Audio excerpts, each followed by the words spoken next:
Hey everybody, and welcome to session 4, where we have some fun things planned for you today.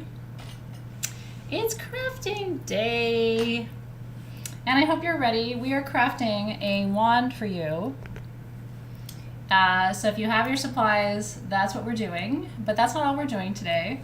At the end of our session tonight, I'm doing half an hour of readings. We did half an hour earlier today, and then we're going to do one more half hour this evening. Before I sign off and start cooking, I'm going to be cooking most of the night. I'm doing all of my bread baking tonight. I'm doing all of my biscuit making tonight. I'm making my corn casserole tonight. I am cooking dinner for my family, and I hope that you're preparing for a beautiful Thanksgiving holiday too. How are you today? Are you ready for crafting? I hope you are. I know, Karen's like, what a way to start her retirement today. I'm so glad you're here.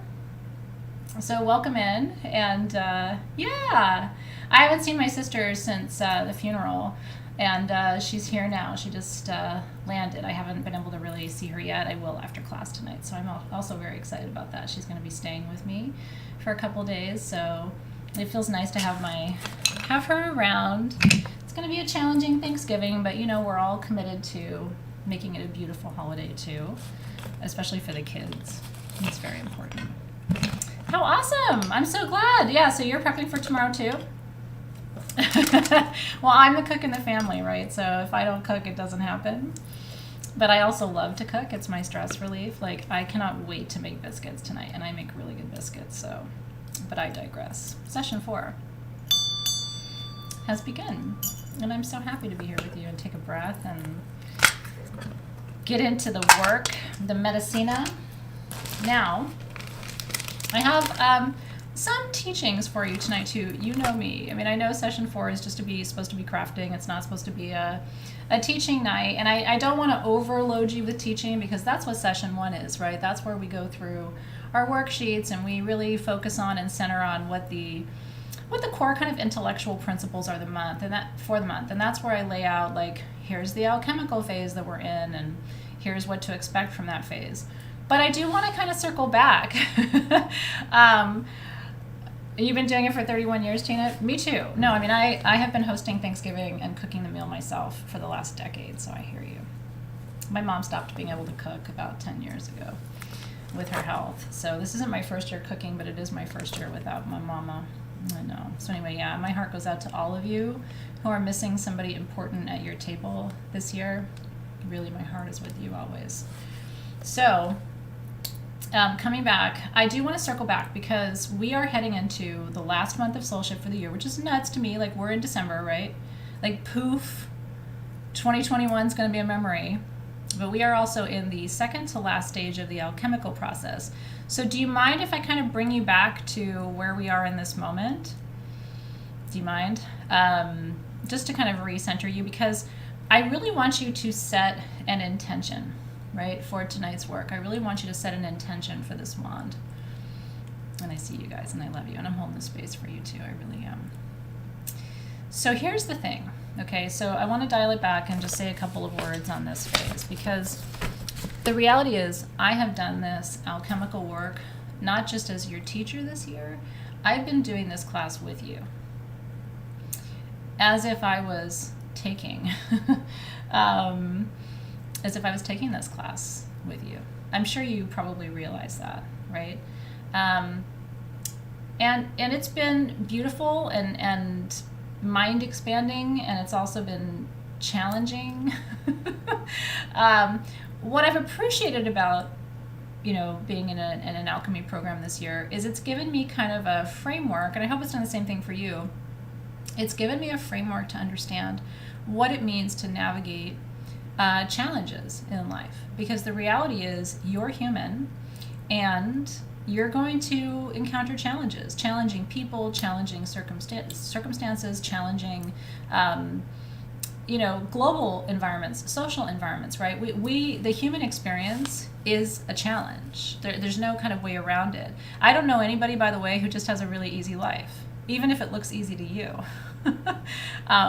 The one thing I have learned, and I've told you this before, Yeah, and if you're just joining, you're fine. Don't worry. Don't stress. Don't let me be part of your stress. Don't let this class stress you out. You can stress about all kinds of other things. This class meets you where you are. So I do not want you to feel stressed or hustle bustle or anything. But all to say that, this entire process of going through and having a framework to work through these challenges helps us see that we're not alone, right? Helps us see that no matter what challenges we face, we have a way of thinking about those challenges that helps us navigate them with greater ease. I have learned never to be jealous of people. Because whenever I think, oh, they've got it easier, or they've got it better, or they're happier, or they have more money, or whatever it is in my life where I've looked and I've thought, oh, I wish, I could be like that, or have that, or be that person. When you scratch the surface of anyone's life, there are things there you wouldn't want to deal with. I can just all but guarantee that to you. So what I've learned is, first of all, nobody else, really has it easy. And even the people who look like they have it easy, they have challenges that they're not sharing with you or that you can't see. There's something in their life that isn't easy, right? And so we often go, oh, well, the grass is greener. The most important thing for you is, how do we make your grass greener? Not that grass over there. How do we make the grass that you're standing on as green as that fucking grass can be, right? Because the reality is, the best thing you can do is make your life better. That's the best thing you can do. Because the minute you would step into anybody else's, you'd be like, ooh, shit, I didn't know that's what that was going to bring. How do I get out of here, right? How do we make your grass greener? And these last two stages of alchemy, you guys, November, which is distillation, and December, which is coagulation, which is the final stage of alchemy, this is the fertilizer, Christy Paxton. This is the fertilizer, right? Dr. Chris put it so beautifully. Dr. Chris just said, from a distance, everyone is having the time of their lives. Get closer and you will see. It all looks great, right? Right. Sometimes people will say, oh, I wish I was you. I wish I had a successful gemstone company or whatever. And I'm just like, A, I don't think you want to work as hard as I work. B, you don't want to have MS. Just promise you don't. It's like there's all these layers of things about my life that, may look kind of fun on the outside. But, again, if you get closer, I work really hard and I have physical setbacks and things, I don't think most people would want to trade places with me, but maybe from a distance they think they would, right? Tanya says, some green grass is astroturf. Be careful what you wish for, right? It's like, yeah, it could be just artificial grass. It looks real pretty because it's not even real, right? So anyway, all to say, for me, alchemy is about figuring out how to fertilize your own grass so that the other grass doesn't look greener, because it's not. And it allows you a chance to design your life, right? It gives you sort of a blueprint for how to do this. So, what's tonight all about? This is what I want to share with you. Next month's theme, which we will really double click on next week when we get into session 1 of December, is coagulation. And coagulation is the gathering of all of the energies, right? It's the bringing together of all of the bits and pieces. It's the tying up of the loose ends, and it's the ultimate meeting of spirit and matter. This is what we call the collision point, right? This is the place where north and south meet, where east and west meet, where spirit and terra meet, right? This is where everything comes together in that unified field of consciousness. So you are going to feel, my intention anyway, is in December you're going to feel this great tightening, of the energies, where it's like, oh yeah. Have you ever had that moment where it's like, oh, it's all starting to come together now. I'm finally figuring this out. And the most incredible breakthroughs in my life have literally come from breakdowns, right? And that's alchemy, right? You have to break things down sometimes to open them up. And then to be able to put the pieces back together. So there is something really great about allowing things to combust in a way as we have this year through the different stages, so that now we can enjoy the fruits of that and say, I'm going to put it back together. Now, tonight what I want to talk to you about is this concept, and some of you, this won't be an unfamiliar term, but some of you will. But if it is unfamiliar, I want to give you my definition of it. There's a concept in psychology and in metapsychology, which is sort of the fusion of metaphysics with psychology, called the transpersonal. It's a concept of transpersonal consciousness. What that trans means beyond, right? Someone who's transgender is beyond the binary, right? Or, in process of being between the binary. And that's what transpersonal means. Transpersonal is a spiritual term, it's a psychological term to represent this idea that there is a you that is not connected to them. Okay, there's a you that is not them. There's a you that is not connected to this world in that way. There's a you that's not connected to you as you know yourself as a human being.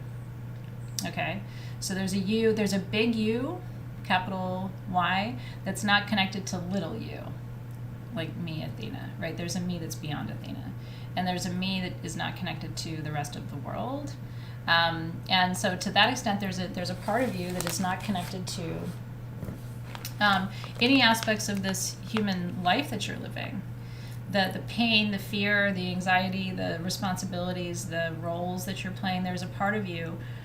And when we get to January in Soul Shift 2022, you're going to remember me talking about this with you tonight, because this actually leads right into January of the brand new program.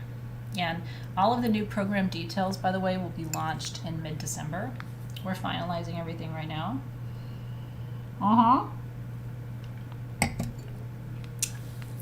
This is different from the higher self, in my experience, and I'm going to explain why in just a second. If you're okay with it, what I'd like to do is lead you through a brief meditation. I did this meditation on myself last week, okay? And I'm just going to tell you, like, I couldn't stop crying. So and I'm not a crier. I am hormonal right now, but I'm not a crier. So for me to actually shed tears, it's usually energetic.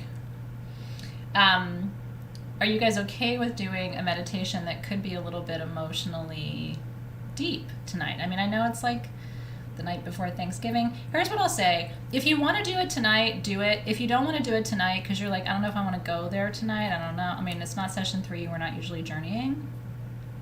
If you want to do it tonight, great. If not, you can just like sit with me and watch me do it.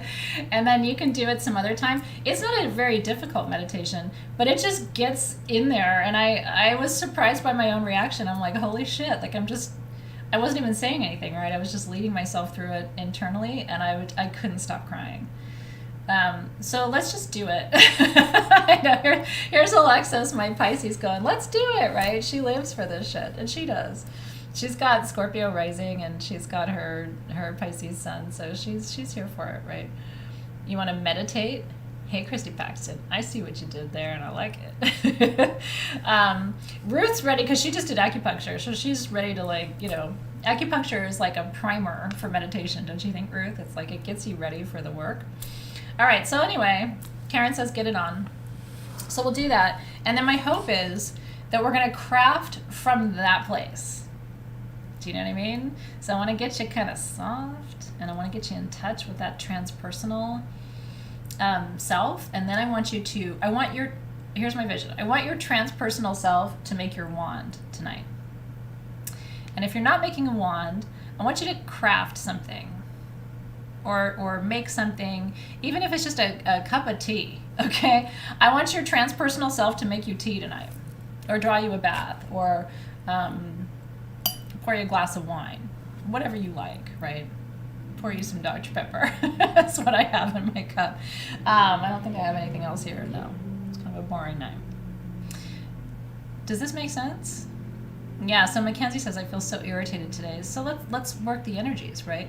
What's cool is, what I love about Soul Shift is you do you, okay? And I don't care if you're crusty or fussy or crunchy or, whatever's going on, irritated, bring it all here and let's put it in the cauldron of experience, because that's workable energy. You will never have an emotion or a feeling or a reaction that isn't workable. My mantra for next year's programs, just so you know, is there's nothing wrong with you. And when I explain the program, it'll make so much more sense. There's nothing wrong with you. I mean, at the end of the day, I think it's great to be a healer and to help other people, but there's nothing wrong with you. We don't need to fix anything, right? But awareness can help us. Doesn't mean there's anything wrong with you. In fact, there's nothing wrong with you. Your emotions are fine, your ideas are fine, your feelings are great, whatever they are. You're pissed, great. You're irritated, great. You're funky, great. We can put that in the cauldron and work with that energy as long as we're aware of it. Self-awareness is actually the one thing we all need. And it's the thing that's kind of missing from this whole experience.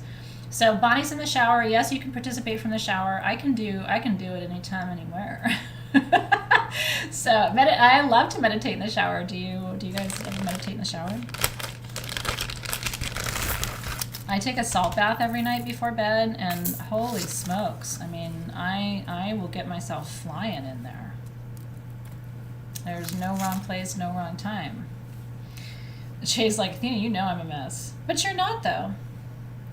I mean, we have to really get beyond that, I think, in all seriousness.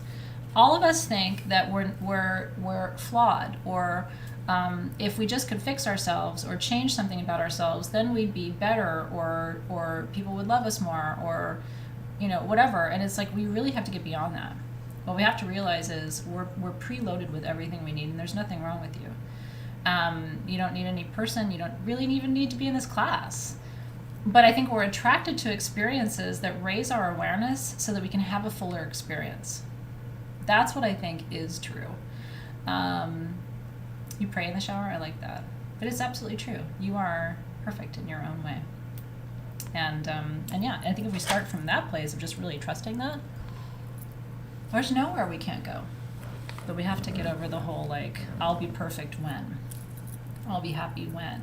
I'll be a healer when. It's like, no, you're all those things now. Which puts a little pressure on you, I know. So let's do this. I'm going to go ahead and open a circle just because. And I'm going to use the selenite wand from tonight because you really can use just a wand like this to open a circle. I'm going to burn, a couple of things because since we're going to meditate, I do like to clear the energy. And you know me, I always do the whole thing, but I do see myself as a teacher, not just in what I tell you, but in what I do. And if you get into the routine of like, oh, I should always burn something before I meditate or do ceremony, or I should, it's probably a good idea just to open a circle if I'm doing intense spiritual work. I feel like I'm teaching you protocol. Because it can't hurt, and honestly, it just feels good, doesn't it? And just a good deep inhale sends them to you. It's a reminder just to slow down and take your time. Let me focus this a little bit more.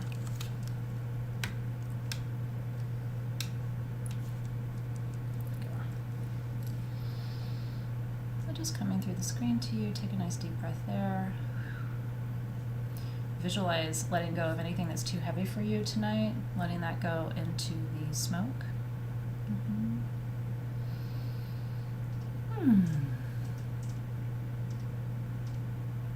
Yeah. I've given little hints about the program, but I have not revealed anything. I'm going back through your comments.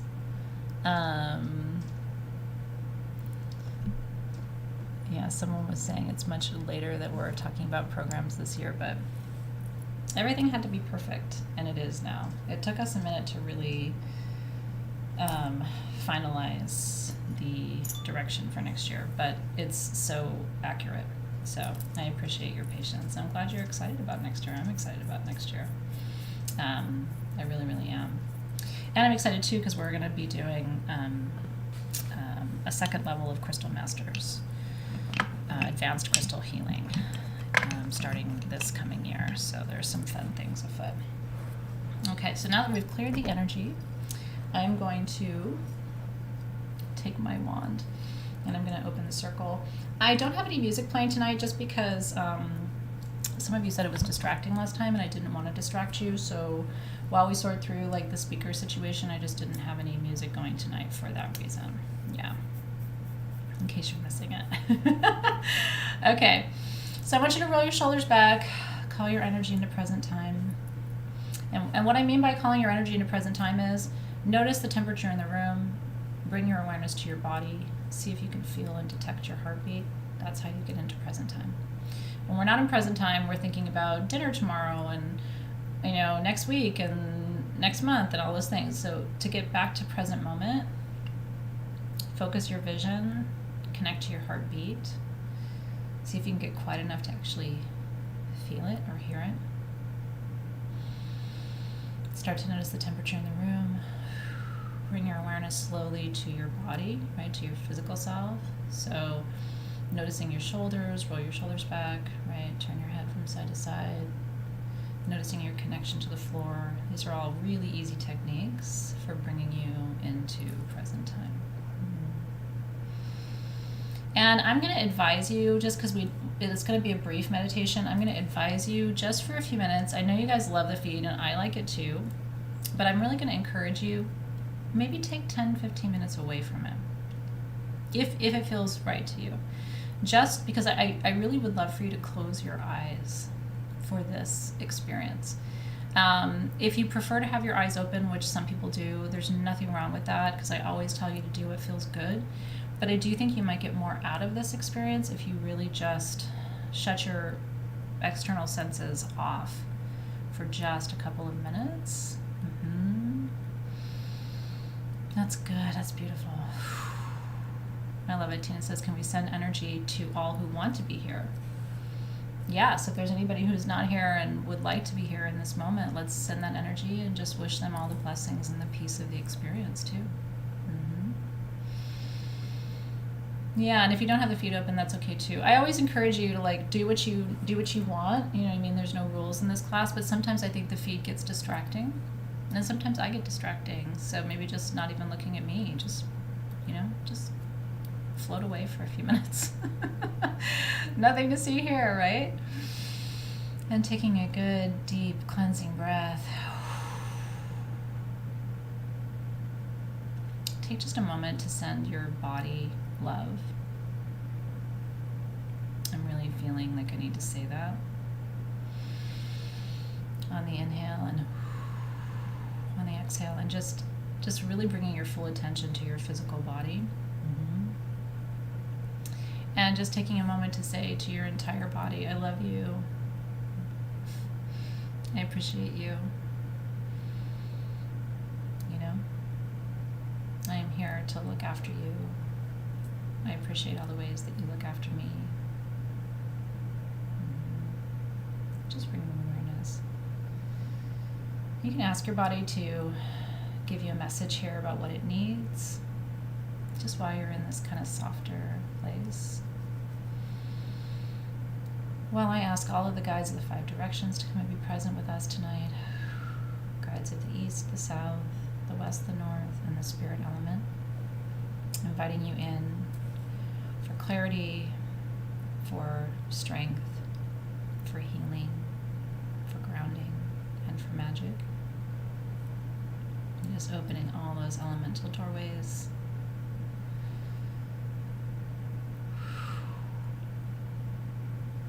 And so now that we're in a deeper place of consciousness, we've moved from what we know as beta state, which is the level of consciousness you're at when you're at the grocery store, down to alpha state, which is just a step down, a little bit deeper. You're not quite as focused, you're not quite as aware of the outer world because you're turning within, which is very important. Kind of letting go of the outside world, trusting that it'll all be there in a couple minutes when you come back, so you don't have to manage it. Just let go, let go, let go. And another good deep cleansing breath.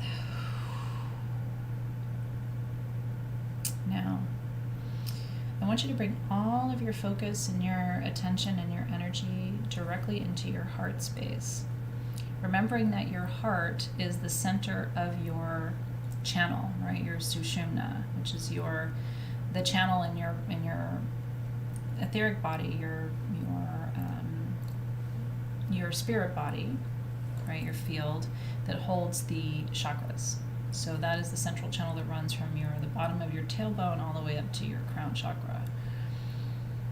And the heart is the center of that channel. So let's bring all of our attention into the heart space, visualizing your actual physical beating heart. And again, making contact. You can put your hand over your heart to actually feel your heartbeat if that helps.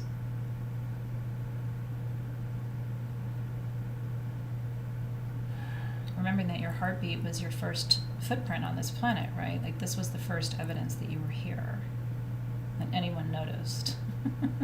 If they noticed, there were no ultrasounds in 1972 when my mom was pregnant, so she didn't even know when my heartbeat started. I got to see my kids' heartbeats at 8 weeks pregnant for each of them, so I got to see them so early, but my mom's like, what's that like? I never got to see anybody's heartbeat.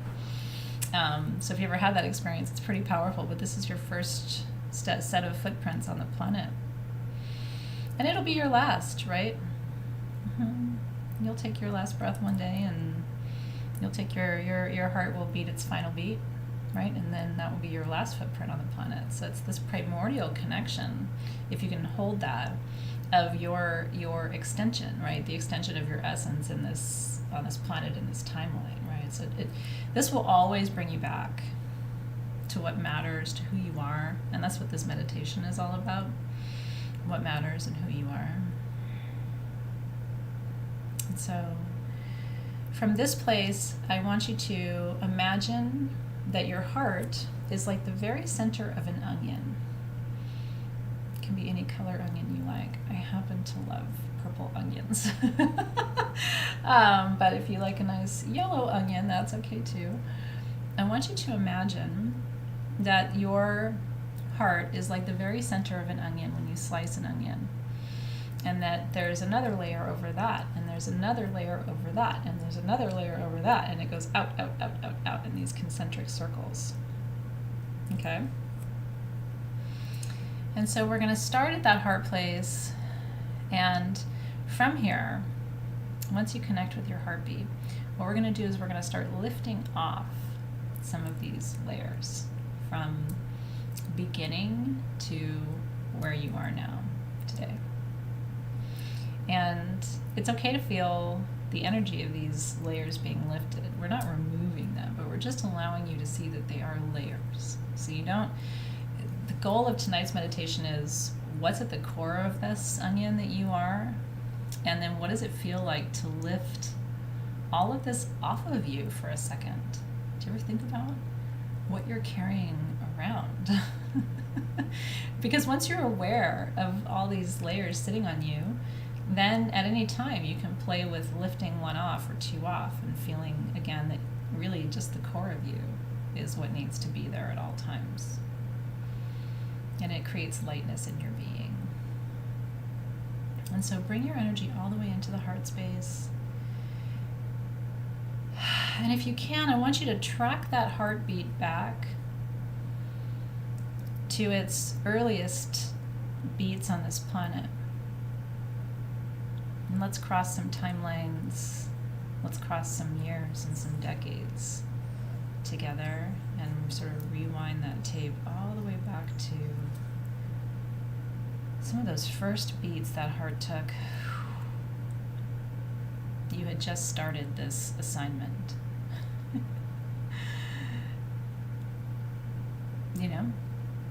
8 or 10 weeks before those first beats, you were in a different dimension of reality in the human timeline. Do you ever think about that? You had just said yes to coming here. You were like, yeah, you know what? I'll go do that. She's going to be there. He's going to be there. I'll go.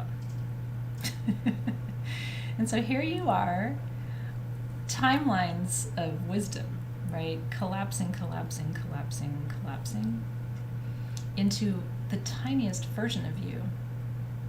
You've had all of those hundreds of lifetimes of wisdom and experience has now been condensed down into a cell.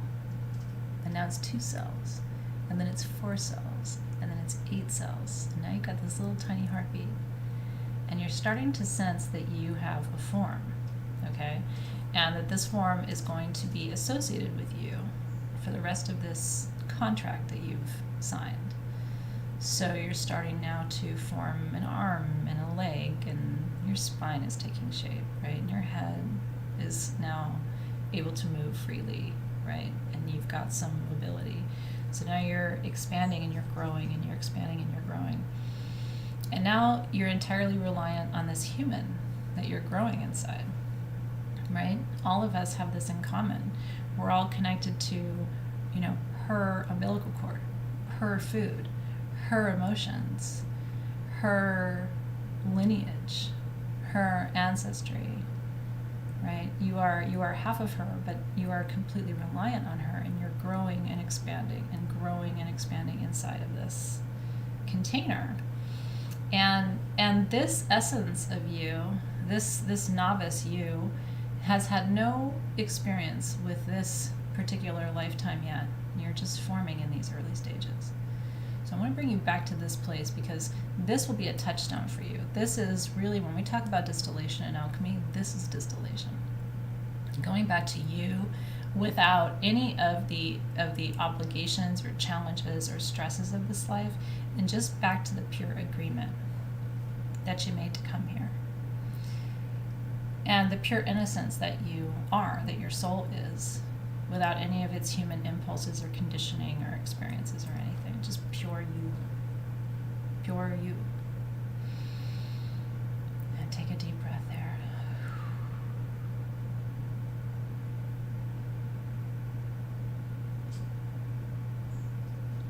And so I want you to now expand forward to the first layer of the onion that happens at birth, okay? And let's make this layer birth to age 5, okay, this first outer layer. And I want you to feel into what that layer feels like for you. And again, it's going to be a combination of your experiences of those first 5 years, plus the projection of other people's experiences of you, right? I know that when I came in 0 to 5, I was wanted, but I was stressful. I was maybe not a burden, but I was definitely, hard. I had colic. My family was busy. I had a much older sibling. Like, there was a lot happening. So that first outer layer are those first few years, and now you're here and you're looking around, and you don't have a lot of communication skills yet, but you're starting to figure out who you are and what your imprint is here. And let's see that as the first layer of the onion. Okay, so this is around your heart chakra now, right? And now let's take the second layer. So the second layer is going to be, school years maybe for you, 6 to puberty. Okay, so now we are not just interacting with our family, but now we have our first experience of friends and other people and how other people live, and what it means for you to maybe move into an educational system or have those experiences. Have your first experience of interpersonal conflict, but also love maybe, and connection with each other, right? And so now we have a second layer. And then let's create the third layer of puberty through your 20s. Okay, so now we understand concepts of desire, we understand creation, we understand love, we understand dependency, we understand adult relationships for the most part. We may have had one already, or two, or in my case, maybe a lot. I explored the menu in those years. But anyway, so now you are firmly entrenched in other relationships, right? And so you're having all of those layers of experiences. For me, that would include college and, first real love and first real breakup, and all of those things are happening, right? And now let's take it into your 30s. That's another layer. And whatever that includes for you, which could include, this goes more into your professional life, maybe into family life if you've had children or decided not to have children. Like, all of that tends to happen in those late 20s and into the 30s. Establishing yourself, maybe figuring out what home means, creating your own home, all of those things. Then let's do another layer of going into, if you're there yet, into your 40s. If you're not there yet, you can imagine. You can actually work this exercise to feel into the 40s. Like, what do the 40s mean for you, right? And sometimes the 40s are very challenging for people.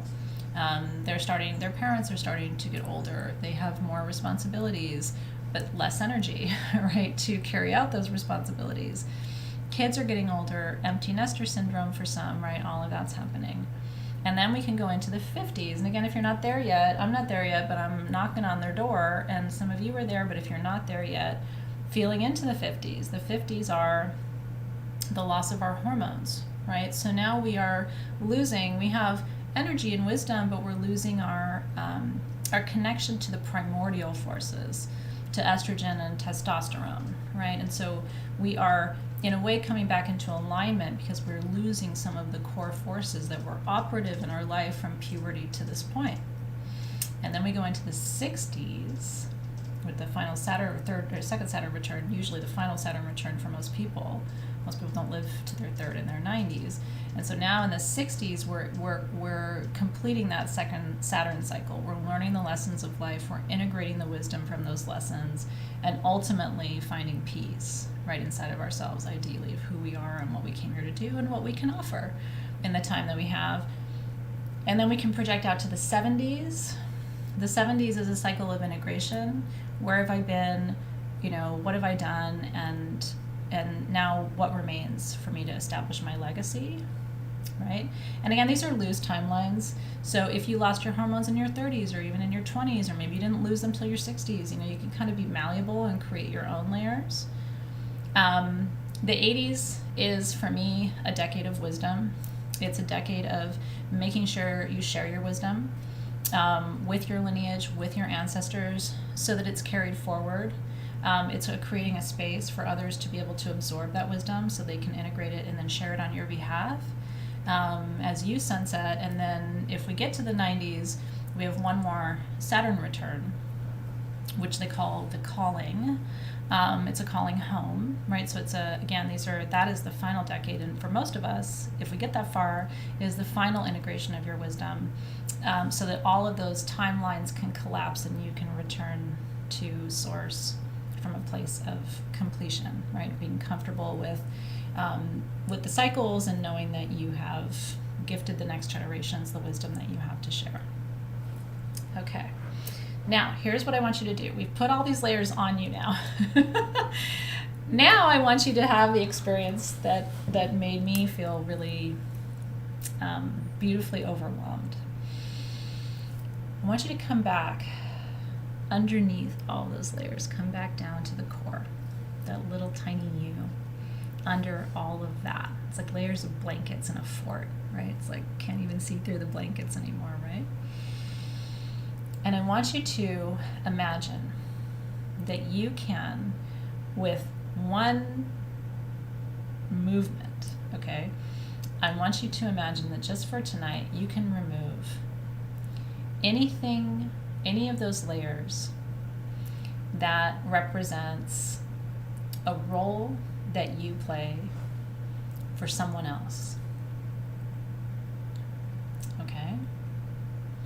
So I want you to remove, for me, what I'm removing is, I'm removing any layers that are about being a partner. And this is big work. Any layers that are about being a child, lifting up any layers that are about being a parent. Do you feel this?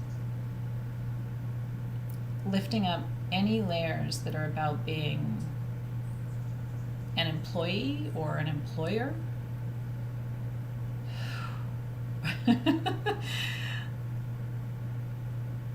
Lifting up any layers that are about being a brother or a sister or a sibling or a family member.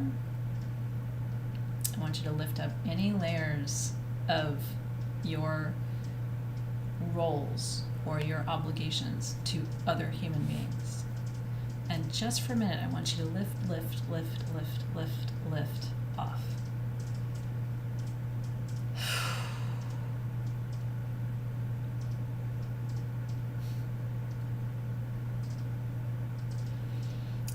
And I want you to give that that distilled, this clarified, this purified version of you, the chance to breathe right there. Not brother, not father, not sister, not wife, not partner, not employee, not student, not teacher, not, I mean, right?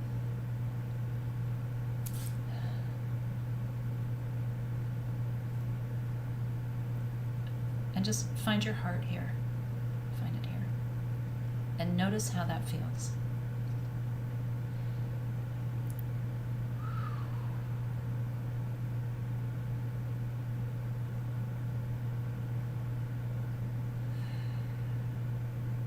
Because you've been carrying and carrying and carrying and carrying and carrying and carrying. And I want you to ask this. Well, Christina says there's not much left, right? I want you to ask this. It could be a real tiny part of you, but it's there. I want you to ask this part of you, when I take all of that off, what's there? Who is that? What's its name? How does it feel?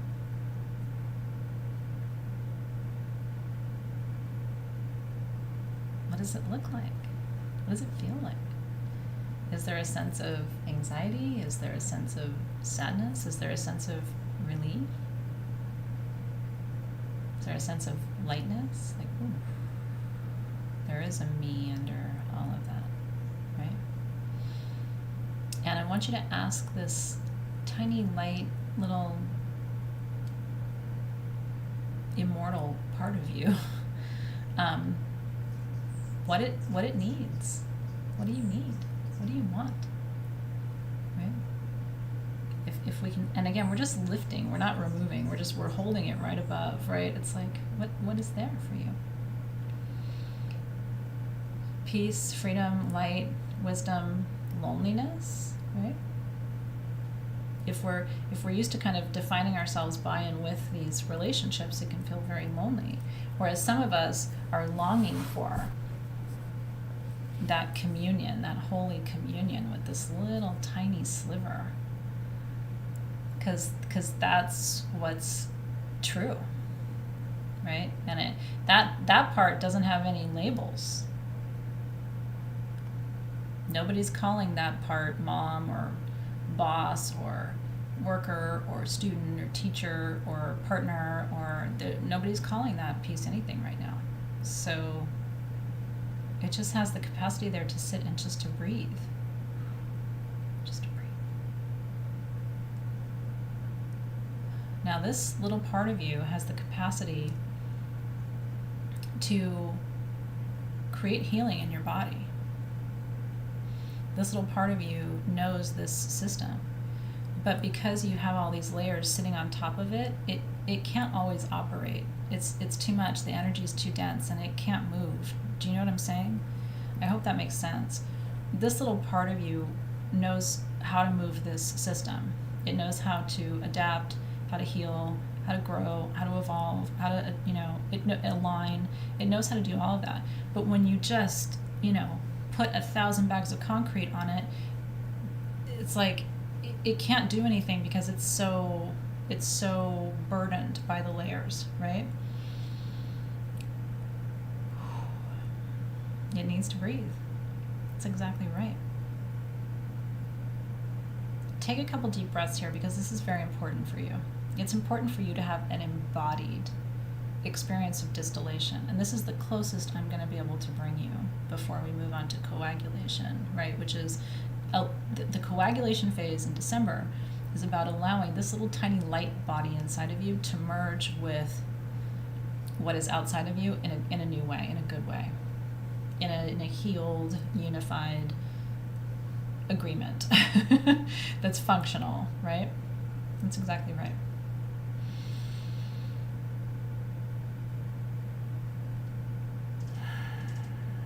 This is the transpersonal self, okay? This is the part of you that is in relationship with other people, but isn't defined by those relationships. This is the part of you that has a career and a profession and things that you're good at, but isn't defined by how that career or profession goes, right? You lose that job, okay. You get fired from that job, okay. You quit that job, okay. Like, that's the transpersonal, right? You lose that relationship, all right. I mean, it's sad, but the transpersonal part of you is like, I know what it's like to operate without any of these things. So the transpersonal part of you is highly resilient. And that's the part of us that we really have to kind of get into contact with, because there is a part of you that's like, we've got this, right? We can manage through this. And I see you. So Kim says that she knew her beloved would pass, and that was her last caregiving role. And so she's peeling back those layers right now in this moment. And let's do this, Kim. Like, this is, I hope, such a powerful tool for, again, just feeling with that release of pressure. It's almost like if you've had, again, cement bags on you, it's like somebody just taking the bag off so that you can go, God, it feels good when I don't have that weight. And that weight can be a beautiful thing. It can be love and commitment and contracts and support and encourage. It's good things that weigh us down, but there's still things that weigh us down, and there has to be this connection with a little tiny bit of you that isn't really connected to any of it. Because that little tiny bit of you is going to remember that it came into this life by itself. It will leave this life by itself. So in the interim, we have all of these commitments and connections and contracts, and that's by definition how this life goes. But we are not those things. Those things don't define us. They are definitely part of our reality, but we have to be able to find this place and lift the mattresses up so that it can breathe and move and create, right? I love it. Ribet says recreation. It is a recreation. And I feel for people who've never had the ability to see life this way, because they so identify this little core bit of who they are, and they so identify it with the roles that they play that for them there's no differentiation, and then they wonder why they're depressed. And it's like, yes, if you think you are your roles and relationships and contracts, I don't know how you can not be depressed. I mean, if that's what reality is, then yeah, that's discouraging because then our happiness depends on people, places, things external to us, rather than happiness being driven from within and recognizing that the rest of it is icing on the cake, right? We are the cake. The rest of it is icing. You take the icing off, you still have cake, right? Okay. So now that we get to this, we've lifted up all these layers, right? I did the heavy lifting on mine, which is probably why I can do this now without crying. Because when I first lifted up all the layers, I was like hysterical. I couldn't stop crying. I was just like, oh my God. And for me, a lot of it was being a daughter, and just thinking about what that has meant in my life. And it's been beautiful, but it's also been a huge responsibility that and then feeling like, let's just take a look at this, right? Do I have, am I defining myself by it, or am I seeing that there's a buffer between, yes, I am that, but I'm also not that. And the part of me that's not that can dialogue with the part of me that is that and keep me sane. You know what I mean? Help me check it. It's beautiful. Christina said, it's nice to meet me again. Give me 3 words. You don't have to do it right now. If you're live in the feed right now, otherwise give it to me later. Alexis, would you mind putting a post maybe tomorrow, or actually Friday, because Alexis is off tomorrow for Thanksgiving. On Friday, would you mind putting a post that just says, give me your 3 words to describe this you? And I don't want you to overthink it. I want it to be like the first 3 words that come to your mind.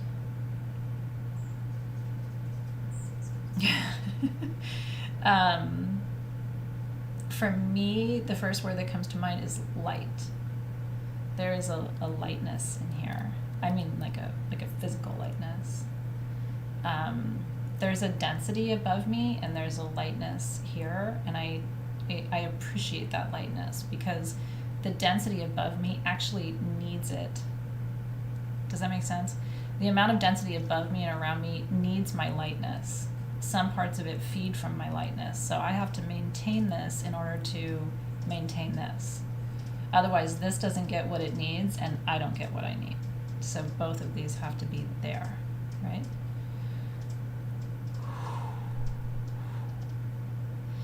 And now, here's the last part of this meditation. This part made me cry too when I was doing it. You see how you go. You don't have to cry to have a great meditation, but just in case the tears come, I don't want you to think it's weird. Do you feel it? It's delicate, right? It's free, it's exuberant. There's a peace here, right? There's love there. There's love there. There's a dreamer there. Yeah, and like a little fairy energy there, right? It's like my little hummingbird who's outside right now. It's awfully dark outside for them to be fluttering like they are, but they're probably celebrating with us. There's like 3 of them out there. It's very cute. Limitless, right? Infinite. Remember that little you had just been in that place, right? The one source. So that little you, when you were growing in your mother's womb, was fresh from a place of infinite peace and love and connection. It just didn't know anything else.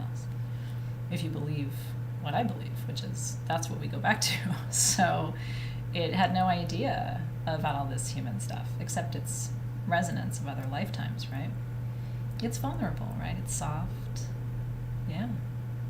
Yeah, so if you take your relationship issues and again you lift them up like a heavy mattress that's been laying on top of you and you just let that pull all of that off. You know, Kaz was sharing that like relationships with men, right? If you so who is that you absent the tension and the density of those relationships? Can you relate to people differently if you completely remove that layer, just lift it up so that you can feel what the energy's like underneath that, right? Now, the last step of this meditation, I want you to bring your full attention to the little you under the layers, okay? I want you to imagine, because it's true, and it's something that will help you if you can visualize it. I want you to imagine now that little essence of you, that little core kernel of who you are. I want you to allow that core kernel of who you are to connect to the core essence, if you're open to it, of the other spirits on this planet at this time who are in vibrational alignment with you. So we're not going to open ourselves up to everybody tonight, but if you want to, it might be kind of fun for you to experience what's it like for that little light, effervescent little fairy aspect of you to vibrate out, keep those layers above, vibrate out and connect to the little fairy essence part of other beings on this planet who are in alignment with you. Share your frequency, share your desires, share your interests, and just feel what it feels like to expand your energy out, but from that place of really tender, soft freedom. It's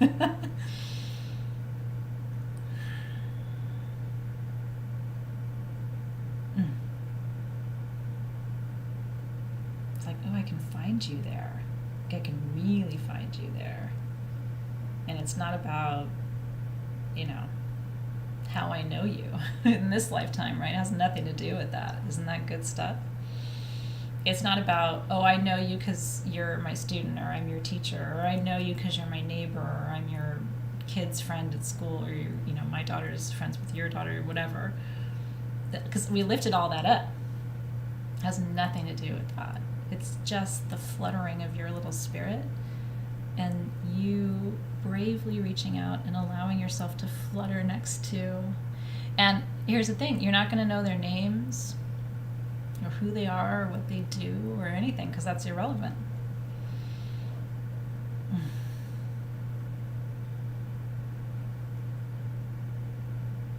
There is such a pure beauty in that. There is such a pure beauty in just thinking about the core of who I am, being able to just vibrate and find and merge. And I'll tell you something, for me, you know, if you are looking for a soulmate, this is the best way to manifest a soulmate. Because then you're not saying, I want that person, or I want that person by name, or that kind of person, or, you know, should have brown hair or whatever. You're taking all the human stuff off and saying, I just want to vibrate in alignment with another core essence that can vibrate in alignment with me. And I leave the rest of the layers up to the universe, whatever that looks like, you know, and just let the gentle touching of those souls happen, right? Or can you imagine if you're a healer, right, and you're working with someone and you really want to be able to understand what they need from a healing perspective? It's like taking all their layers off and just seeing them soul to soul and then vibrating from this place. It takes the ego out, because the ego's stuck to the roles, right? So you're not going to be able to focus on your ego or theirs, because it's irrelevant, right? So and there's nothing to see. So this is just about feeling. This is purely about connecting on the level of feeling, right? And I see you, Lauren. I mean, me too. My parents did not want me to marry my husband because he didn't, you know, he was younger than me and different faith than them, and the package didn't look right. You know what I mean? But when I lifted everything up, it was like the deepest alignment. And now, of course, you know, they're happy, but at the time it was like, he didn't look like what people thought I should marry, you know? Isn't that beautiful? Now imagine if you're going to see your family tomorrow, or even if not, but if you are, a lot of us are. Imagine, this is the greatest gift you can give to your loved ones, is that before you see them at dinner or the next time you encounter them, to allow yourself to lift their stuff off and not see them as brother, uncle, sister, you know, the parent who treated you like shit when you were little, like just taking all of that stuff and lifting it up and allowing yourself to see just the tender little core of who they are, and just to vibrate with them from that place. If you do this before you hug them, if you do this before you say grace with them at the table, the whole relationship changes. Even the way you look at them is going to change. I'm looking at you right now through the lens of, it doesn't even matter what your name is in the field, in the feed. I've taken your name away. I've taken us being in a soul shift program away. I mean, this is all very 3D. And I'm just looking at you as if, like, our souls are just doing this for a minute. And it allows me to actually just really see you differently, right? It's like, ooh, this is nice. Like, from this place, we no longer have these major differences that separate us, or these, I mean, not us in this group, but you know what I mean? Like, even if you radically disagree with somebody, if you can look at them from this place, there's a way that you can vibrate together, potentially, where you thought you couldn't have before. And that's grace. Grace is, you know, people are human, and they're going to disappoint you, and they're going to make mistakes. They're going to let you down. They're going to, even if they don't ever let you down, they will pass away. You know, like, these are the realities of life. This is why we're taking alchemy together, right? Because these are just core truths of the human experience. So how do we get through it? We get through it by, first of all, acknowledging there's some part of me that's transpersonal and transcendent, that rises above this human thing that we're doing. And then I get to a place where I can say, there's some part of you that does too. And so even if I don't speak the same language that you do, or share the same views that you do, or fully understand all the things that have happened to you in your life, I can still, there's some part of me, no matter how different we may be, that is not different from you, that actually really gets you on this level. And then from that place we can be in relationship together. And then we can let the layers come back. You know what I mean? And still find each other under all of that. So when you are in a really challenging, before we leave this place to go do our crafting, when you are in a really challenging conflict with someone, just try visualizing the lift, okay? Because no matter who that person is, or what they've done in their life, on any level, you can reach that place. And most importantly, they can reach that place. And I'll tell you something, for 90% of the people that you know, if you do this experience with them, it's a game changer, because they don't know that they can do this. They think of themselves as, no, I'm Joe. I am Joe the mechanic, and that is who I am. I'm from, whatever, Ann Arbor, Michigan, and I'm Joe. And it's like, yes, you're Joe, but, before you were all these other things, you were this other thing. And that's what you will return to. So I want to meet you under the hood. I want to see what's cooking under the hood, right? And then you can communicate. And then when you communicate and say, I really see you, I understand you, I hear you, that person is going to go, wow, that person really does see me and really does hear me and really does understand. It's a totally different communion. And this exercise, if you're already in a partnership, can really deepen your partnership too. Because if you haven't met your partner on this level before, it's a very interesting experience. And it's very vulnerable because there's nothing to hide behind. You can't hide behind how smart you are, or how educated you are, or how much money you have, or what fancy title you got, or your clothes, or none of that matters here. So we got to peel off, nope, you're not your education, you're not your fancy things, you are not how cute you are, you are none of those things. And so you can't default to relying on those things. Your ego is out of the equation, so now it's just about what's real. Hey, Joe. I had to use Joe because, yeah, it's funny, Teresa says she's dehydrated. I need a little sip of my Dr. Pepper, too.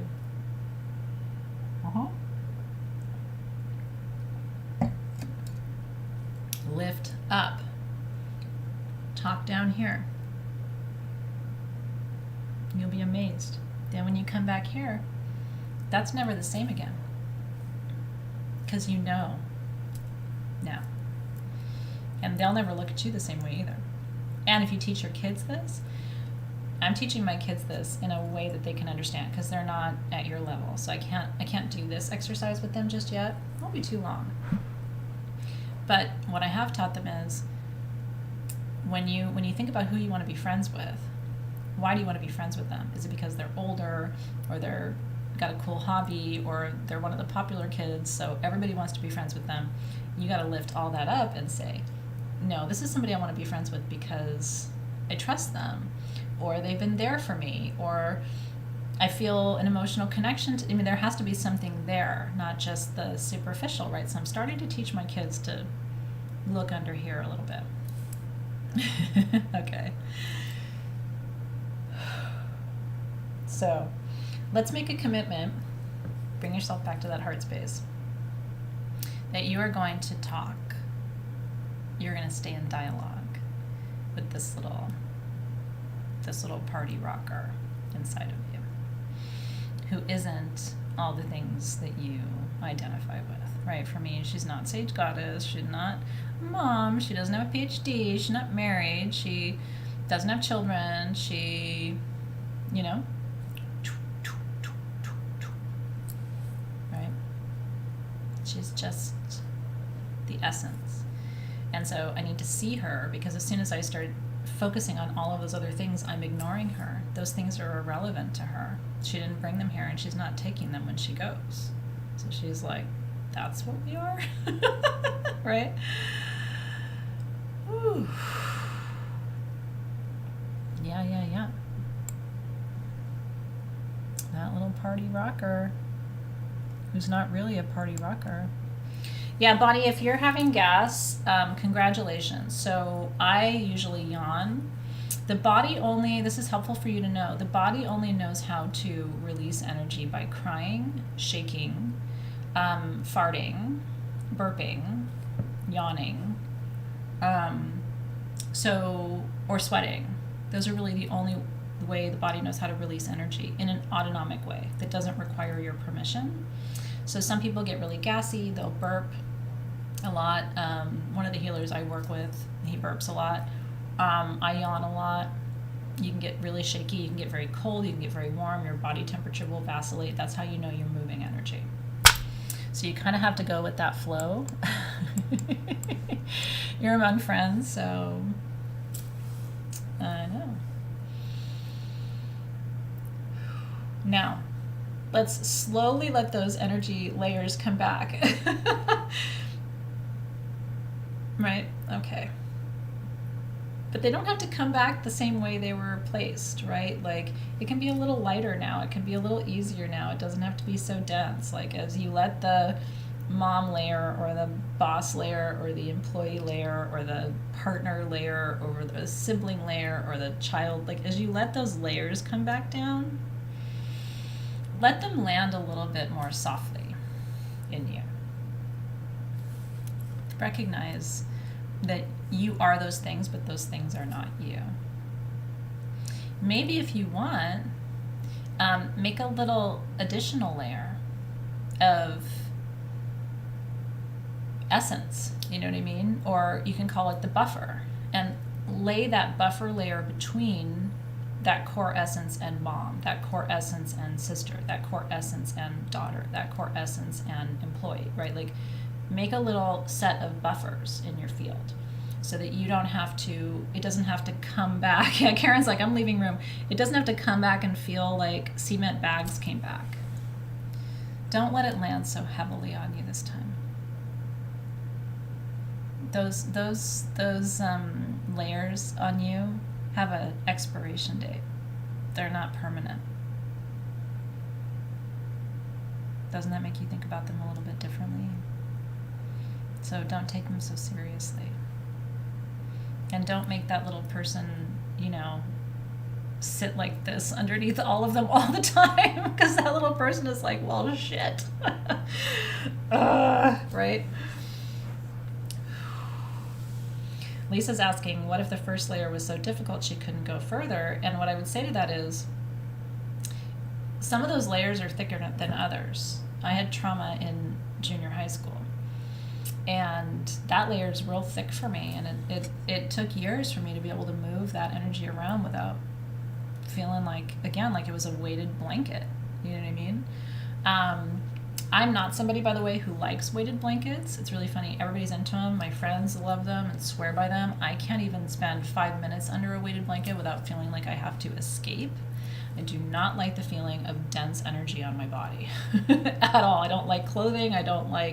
I sleep with a top sheet, and that's it, unless it's freezing. Like, I do not like anything around me. And that's probably why. It's just I don't like to cuddle. I want to be left alone with my very thin top sheet. So like, I think about that, right? Like, notice where the energies, the layers are more dense, right? And then sleep with a top sheet instead of a weighted blanket. And I'm using it as a metaphor, but you know what I mean. Okay, so we're going to let all those layers come back in. Do you want me to open the circle now, or do you want to craft inside the container? I don't know if I should release the energy now, or if we should craft now. I guess if I'm asking, we probably should craft in the circle. Yeah. Yeah, I don't know. I know there are people who are real cuddly. I'm just not a cuddler. I like to cuddle before bed, but once I'm asleep, like, back up. Craft now in the circle, huh? Yeah, I think we craft inside the circle. It feels better. I don't want to open the circle yet. I really like this vibration, and I guess I just want to keep it going for as long as I can tonight. So it is. Of course you can craft in a circle. You can do anything in a circle. You can do anything in a circle. Yeah. One leg out. Yeah, I sleep with one leg out. I do. That's my Sag moon, though. I'm always about to... Dave calls me a flight risk. Did you know that? That's my nickname. Flight risk. I'm just always liable to run. I don't want to be confined. Keeps it interesting for the people in my life, I think, because you just never know.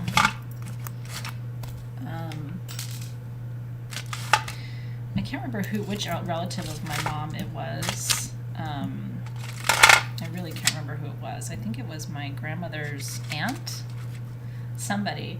And I don't advocate this, but it was like a running joke in our family for decades. She had kids and her life was really hard, and one day she said she was going to get a loaf of bread and she never came back.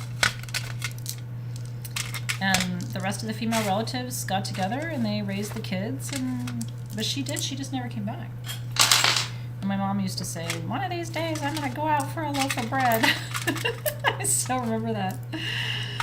Oh, Mom, you never went out for the loaf of bread. You always said you were going to do it, but because we were driving her crazy. I've never told my kids that because I don't want them to feel like anytime I say, oh, I need bread, that like maybe I'm not coming back. But anyway, so when my husband calls me flight risk, I always sort of laugh about that because my mom would say, yeah, we had a flight risk in our family. She legit flew away. No, but she really didn't come back. She never came back. Nobody ever saw her again. She just went and started a whole other life. I know, it's actually very sad. My mom used to joke about it a lot, and I remember part of me going, I don't know if this is funny. This is kind of shitty that she did that, but maybe her life was overwhelming. I mean, I don't judge people, you know what I mean? I can't imagine leaving and never coming back, but maybe she had just had it. You know what I mean? Peace out, man. I like my life a lot, even though it's challenging sometimes, so I can't imagine just poof. Yeah. All right, I'm getting myself situated over here. Let me show you what I'm doing. If you're like, what the heck is she doing over there? Magics. I'm doing magics. Okay. Put my wand here. So I'm setting up all of the goodies from our goodies this month. Here's my lighter. I want to burn a little bit of our incense. So I'm just lighting up a charcoal disc. I need all the smells. That sage was holding me over for a little while, but it's all pretty much out now, so I need to get something else cooking. I'm going to let that start heating up over there. I'm going to put a little bit of kefi on here. I bought these little spoons on Amazon. They're the cutest things. I'll show you. They're super affordable. They're just little brass spoons, but and you can use the bottom or the top, but it's kind of helpful for getting these little bits of kefi out of here. So I was really excited about those. It's nice to have a little spoon on your altar for when you're grabbing little chunks of incense out of different things. And then I'm going to take a little bit of our breakthrough incense, which has all the things. Sprinkle that on there too. And get that cooking. Ah, it feels good. Okay. Here's my lid. There it is. I'll light my candle.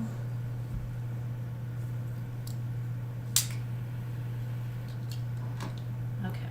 Now, if you're going to put your sari ribbons on your wand, one of the things that's nice to do is to spray your sari ribbons. Isn't that good? Yeah, you got a little pouch of clay, and then if you wanted more, you could always go on Amazon and get more clay. So I'm using a couple different colors, but we sent you one little cutie pie pouch. I'm gonna mist all my Starry ribbons with our perfume from this month, because I love it so much. And silk really holds the scent. This is good to do with your malas too, just to infuse them with the oils.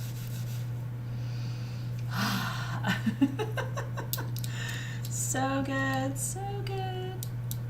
You set your smoke alarm off the other day. Congratulations, by the way. Leos think of that as like a rite of passage when we set our alarms off.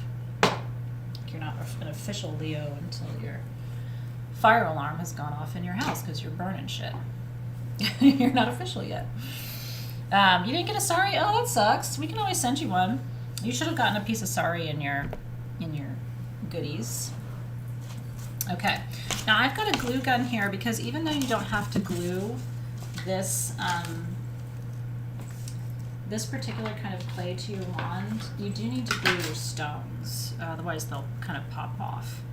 So this is the wand that Team SG made. If you really wanted to zhuzh this and like take it to the next level. Mine's not going to look like that as per usual. Team SG is more talented than I am. So it's very pretty, but don't go expecting mine to look like that. I don't even really need mine to look like that, but they did take it to the next level. Yeah, well, Alexis can help us because I'm focusing on the craft, but Alexis can help us. I don't know if they were supposed to get Starry ribbon. Mine had Starry ribbon in it, Alexis, so Alexis can clarify what we should be looking for.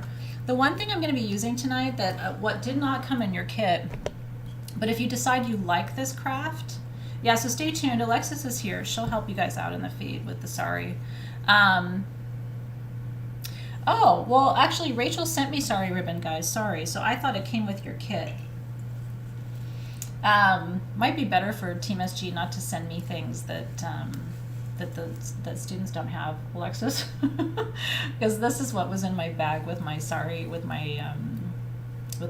wand today. So next time I won't use things you don't have. Sorry about that, you guys. So you should not have gotten Starry ribbon. It did not come with your kit. We've got it.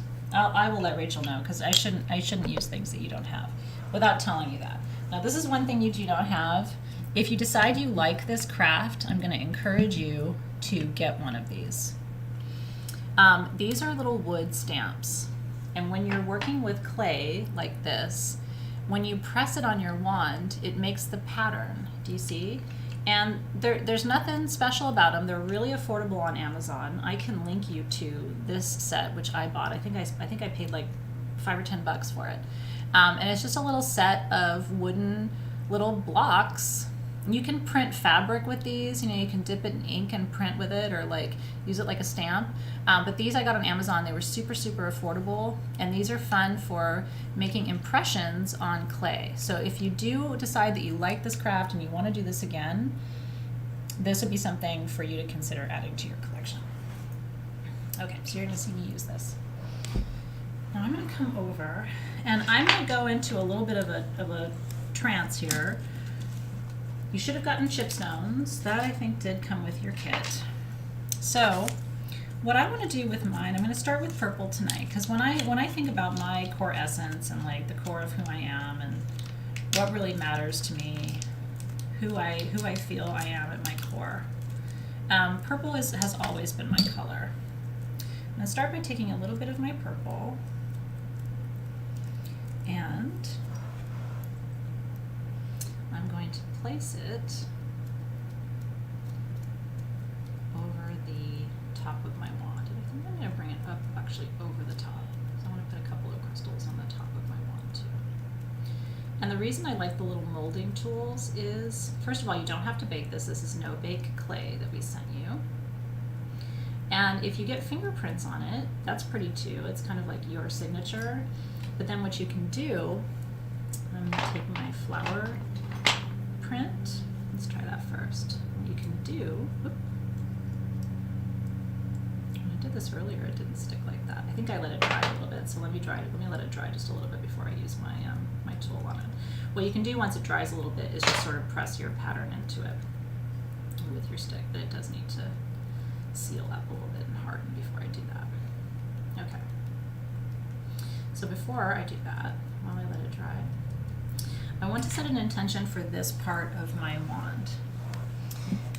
And so when I think about the core essence exercise that we just did, I feel like the core essence is a combination of my past, my present, and my future.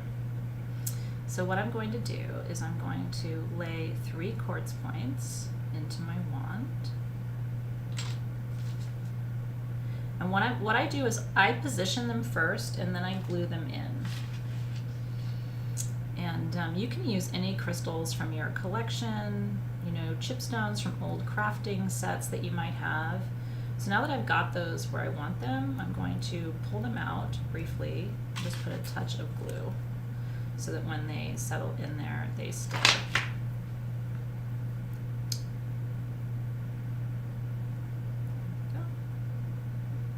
And just bring the clay up over the point, and that way nothing will budge in your wand.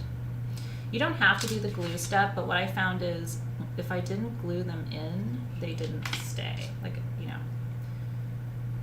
where they weren't moving. So if you want to be able to use this wand without worrying about your crystals popping out, once you place them, just put a little dot of glue there.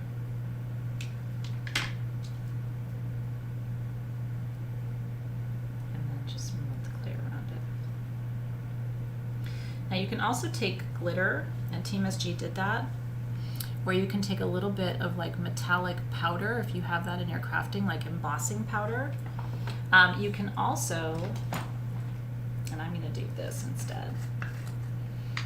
It's not as sparkly, but energetically, it's beautiful. So I'm going to put just a little bit of my incense there. So I love the energy and the properties of this month's incense. It's been very comforting to me. And then I'm going to take just a little bit of glue at the top here, because I saved a little amethyst merkaba. And I'm going to put that right on the top of my wand. Like this.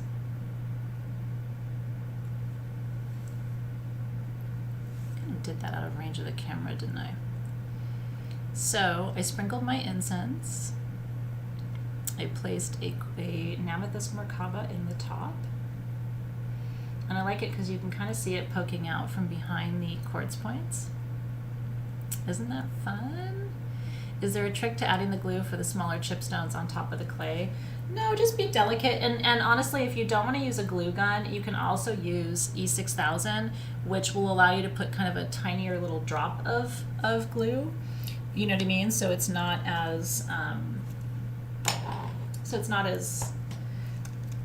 don't know what the right word would be, kind of lumpy, you know what I mean? So I'm going to open a second color. Some of you went and got additional colors too. If you're working all with one color, you can continue to take your clay down the wand. You can make little designs. This is where your creativity comes into play. It is like a little crown. So now I'm going to take some of this dark blue. And by the way, what a fun gift to make for people for the holidays.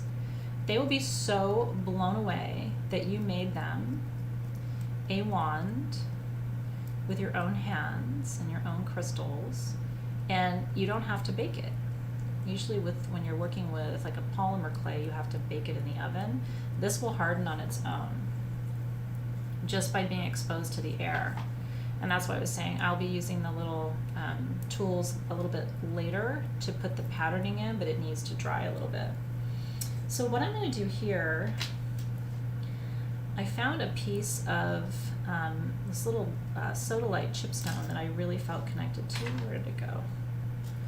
He's nothing fancy, but I wanted to put him because the core essence of who I am is not afraid. There's a little bit of like fearlessness in her. And so I wanted to have a stone on here that represents just my ability to release fear and not participate in fear, right? Like see fear as being something I have a choice to experience. And then up here, I have a couple of little tiny sugilite chipstones that I brought in just to represent, and I'm going to push those in, just to represent physical healing. What do I do? 3. So I'm going to do healing from the past. I'm going to do healing from the present. And I'm going to do healing in the future. How's that looking? Just kind of push them in there. Pretty. Let's see if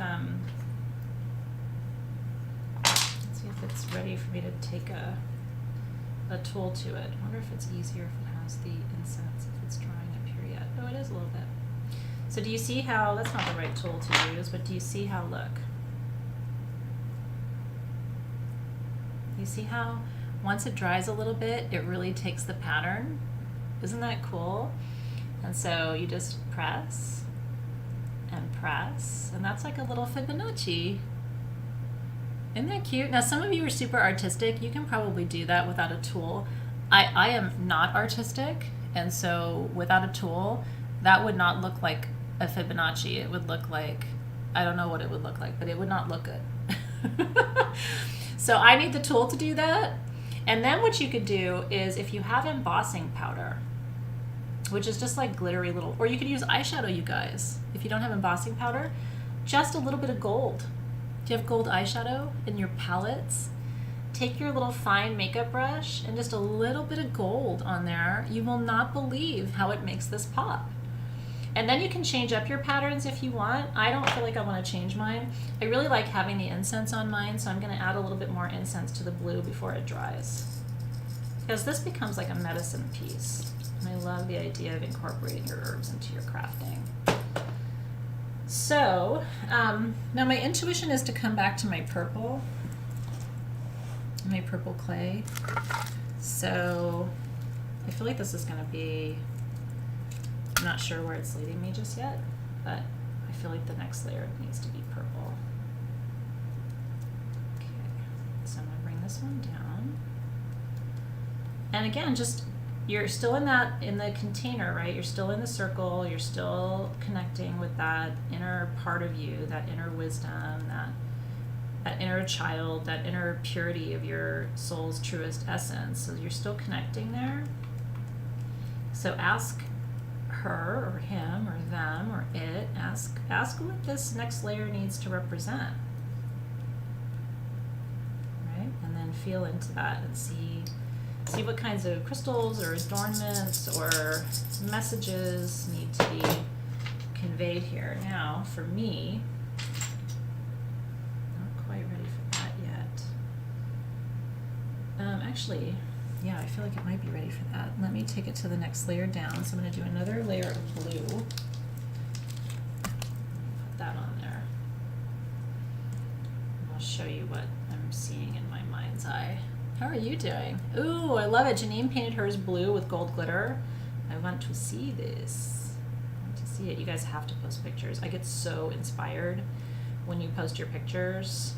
I really do.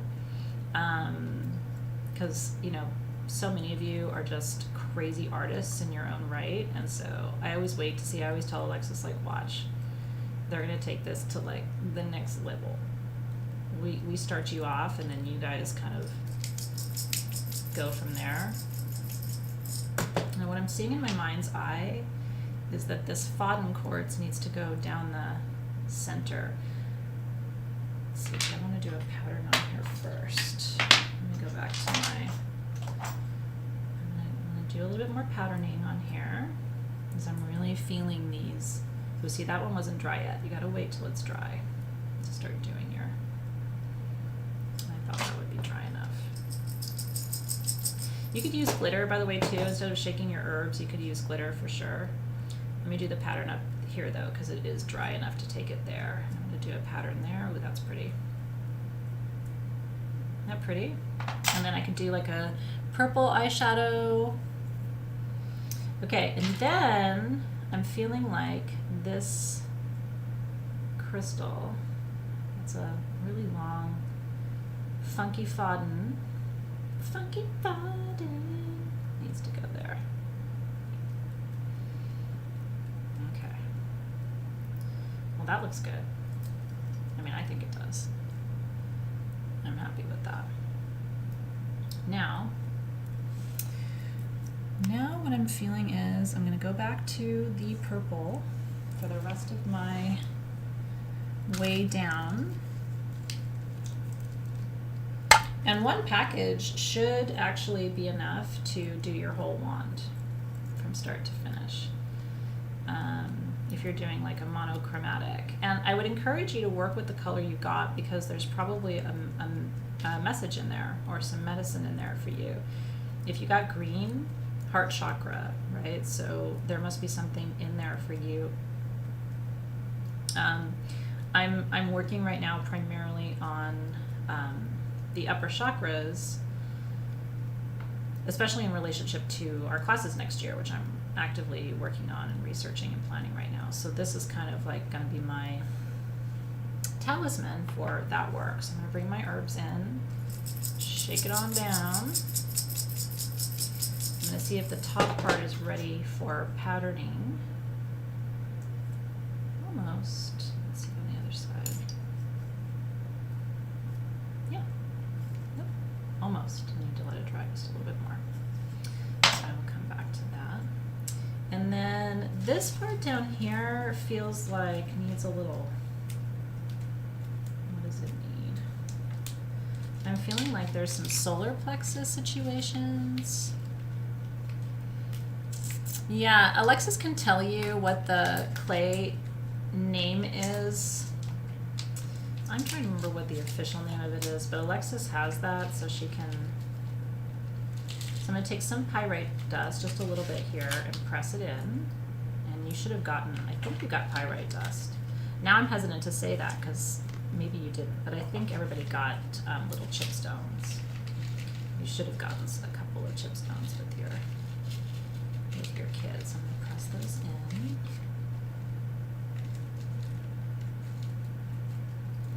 Just gently with my finger for a little solar plexus medicine. And then I have, actually I feel like the scapulite needs to go on the bottom. So I think I'll bring the blue in for that last layer. And we'll end with the third eye. Air dried polymer clay. No chipstones either, huh? Well, I apologize for that, because normally they send me home to craft exactly what goes in the kit. So, but not to worry, I will make sure going forward that I don't have all the things that you don't have, because I prefer to craft with what you have. No, but the reality is you guys have a lot of old kits and tools and things from previous crafts that we've done, so you probably have some stuff in your crafting closet. And then let me just sprinkle the herbs here real quick. Such a great way to integrate our incense into our crafting. And then the last thing I felt like needed to be here is this piece of scapulite. And I saved that for tonight's craft, because for me, scapulite is always the medicine. Scapulite is stay out of your own way. Don't make things harder than they need to be for yourself. And I'm always so grateful for that wisdom, because it's always right on time. And this needs to dry just a little bit more before I do any more patterning. Now, hey. Hey. Did you need me? I'm teaching. Oh, yes. Is Auntie Kristen here? No, she doesn't know me. Okay. She'll be back for you. She's coming. Okay. Yeah, incense has chipstones too, so that's one thing you could do, right? Yes! Okay, so integrate your little goodies as you need to. And yeah, especially if you have a special crystal that you've been holding on to, or something in your collection that feels like it wants to be worked with, I think that's really the way to go. Now I want you to hold your wand in your left hand and cover it with your right hand. I'm not going to touch mine because I don't want to. I want the clay to dry so I can stamp it. And so I want you to say a prayer. We're going to dedicate these wands. We're going to dedicate these wands to your transpersonal self. This is your distillation wand / coagulation wand. Okay, so this is your wand that's going to take you into and through the next phase of alchemy. And so I'm dedicating this wand to the little tiny inner part of me that trusts, that has a deep understanding, that desires to be free, that knows how to be light and easy without things being too heavy or serious, and the part of me that is curious and playful and I'm trying to describe it, like eternally youthful and effervescent, and also resilient. The part of me that's resilient. The part of me that knows that nothing that happens in my life defines me. I dedicate this tool to her, so that every time I see it, I will reflect upon that. And having the quartz on there is important. I'm looking back at the crystals that I kind of intuitively chose. Scapulite's so good for that because, the little soul, right? Because scapulite reminds you that you are not your circumstances. And in fact, most of the time when we try to control events, we actually screw things up. So scapulite's a really good reminder of that. Yeah, authentic, Leslie. That's exactly the word I was looking for. Like, I couldn't find it, but that's exactly what it is. And then the pyrite, I feel like, is here to represent empowerment and strength.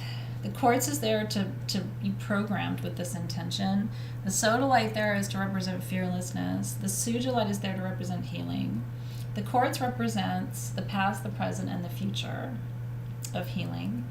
And then the Merkaba represents, because the Merkaba is really a vehicle, right? It's a interdimensional vehicle that allows us to move between dimensions and timelines, right?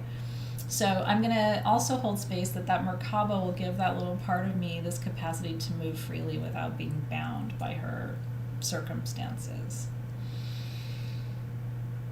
And so you're welcome to dedicate your tool and maybe think about the color or the energy or if you added crystals to it, or if you're embossing it in any way, kind of what your intention is. I love that I'm adding the spirals, because it's like the spiral represents a starting point and an expansion place, right? It's like we start, everything in life begins, the human body begins with a cell, right? But then it expands and expands and doubles and doubles and doubles. And so you too, whether it's how you manifest, like anything that you manifest in your life begins as this little tiny speck of creation and then ultimately has to gather energy and become manifest in physical form. I know, really cool, isn't it? And so, together we say, Amen, Aho, and so it is. Amen, Aho, and so it is. Yeah, I do want to mention what Alexis just said, because I think that some people may have forgotten that the your November tools for Soul Shift, the Iolite Magician pendant that Shram is making for you, you know that those are being, or not Shram, but I have another artist who's making it in India. Those are being made by hand, and that took up the whole $100 of your kit. So basically, we kind of gifted you the rest of your kit for free. So that's why this didn't come with elaborate, I knew we weren't giving you a ton of stones and things with it, because the Magician pendant and Iolite, the retail value is like $250, and they were all hand cut for your kits. They're not, it's taking a little bit to get to you, but they're on the way. But that's why you didn't get like a huge elaborate toolkit for this, is because we basically had to give you the rest of your tools at our own cost. So, but we thought it was worth it. But I just wanted to point that out, because you may have been thinking, like, shouldn't you have sent me a bunch of other stuff? But it's because we basically had zero budget to work with. But we didn't want to not give you something really great. So the Magician pendant was kind of the trade-off for us, yeah. If you're not getting the Soul Shift tools for December, will they be shipped separately? I'm not sure what you're asking, but Alexis can help you, yeah. I'm so glad. I'm glad you guys are excited. I like Magician pendants, a big deal. I'm excited to get mine. So yeah, it'll be worth it, I promise. Okay. Now, see, I told you that mine was not going to be as good. But do you want to know the good news? As per usual, I am giving this one away to one of you in Soul Shift. I am. So I'm gonna take a picture of this. I'm going to put it in your Facebook group. I'm gonna give you until the end of the day on Friday to comment, and then I'm going to ship this one that Team SG made off to one of you as a gift, and I hope you enjoy it. It's so incredibly beautiful. Isn't that cool?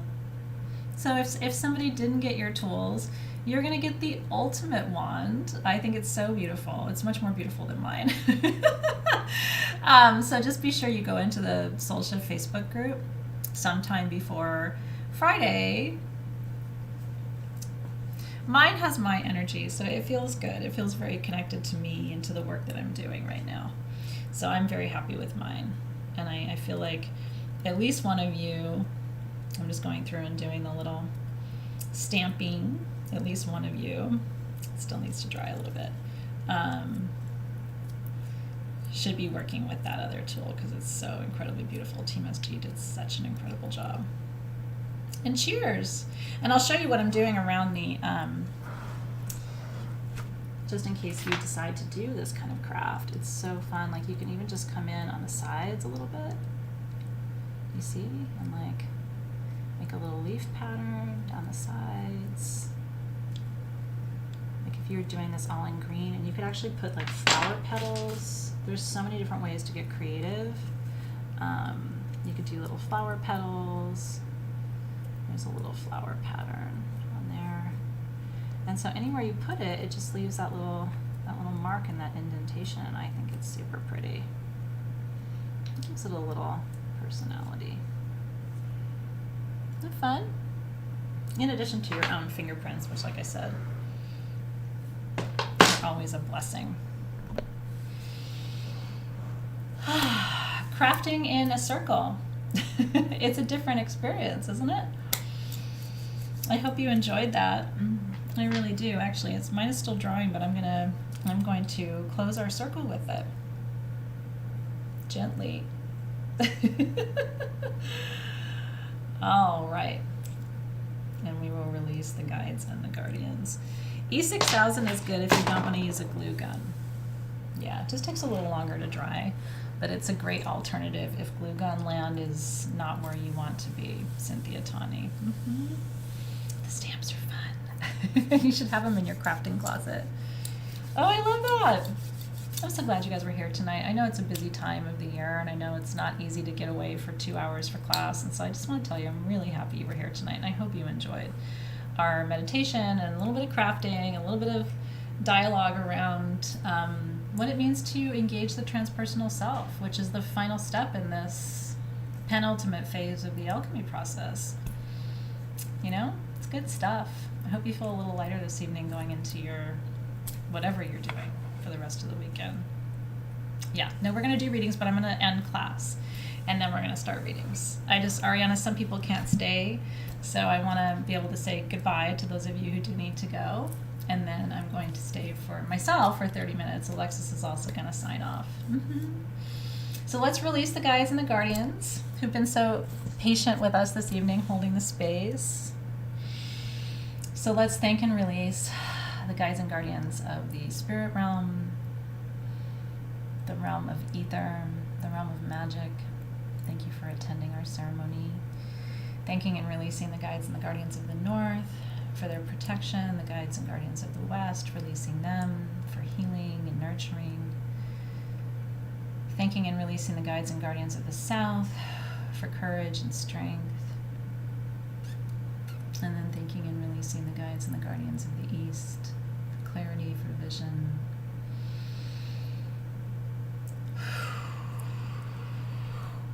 I'm so glad. I'm glad you were here, Kenneth. Cheers to you being here, too.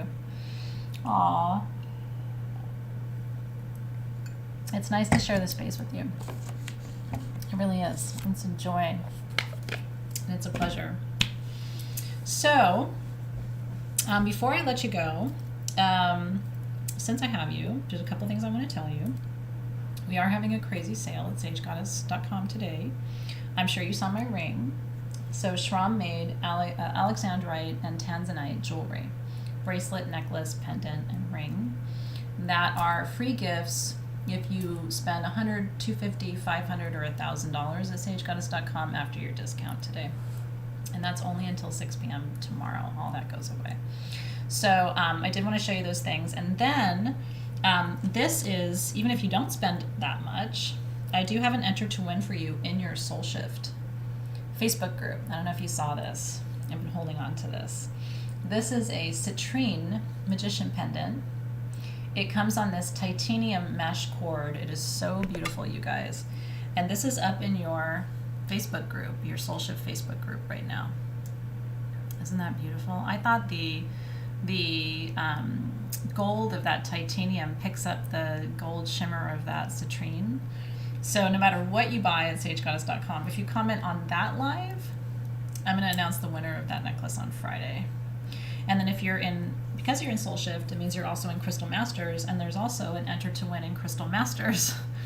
Shram carved, this is ruby, sapphire, and kyanite. It weighs almost 10 pounds. There's only one of these. It's incredible. And so these are worth, I mean, that necklace is worth about $400. The ruby sapphire kyanite is worth almost $500. There's no minimum purchase, and you can comment on both. I'm not going to choose the same person. Usually that doesn't happen. Or you can comment on just one or just the other. And then the Kuan Yin wand is an enter to win over on our main Facebook page. Did you see this today? The golden Kuan Yin wand.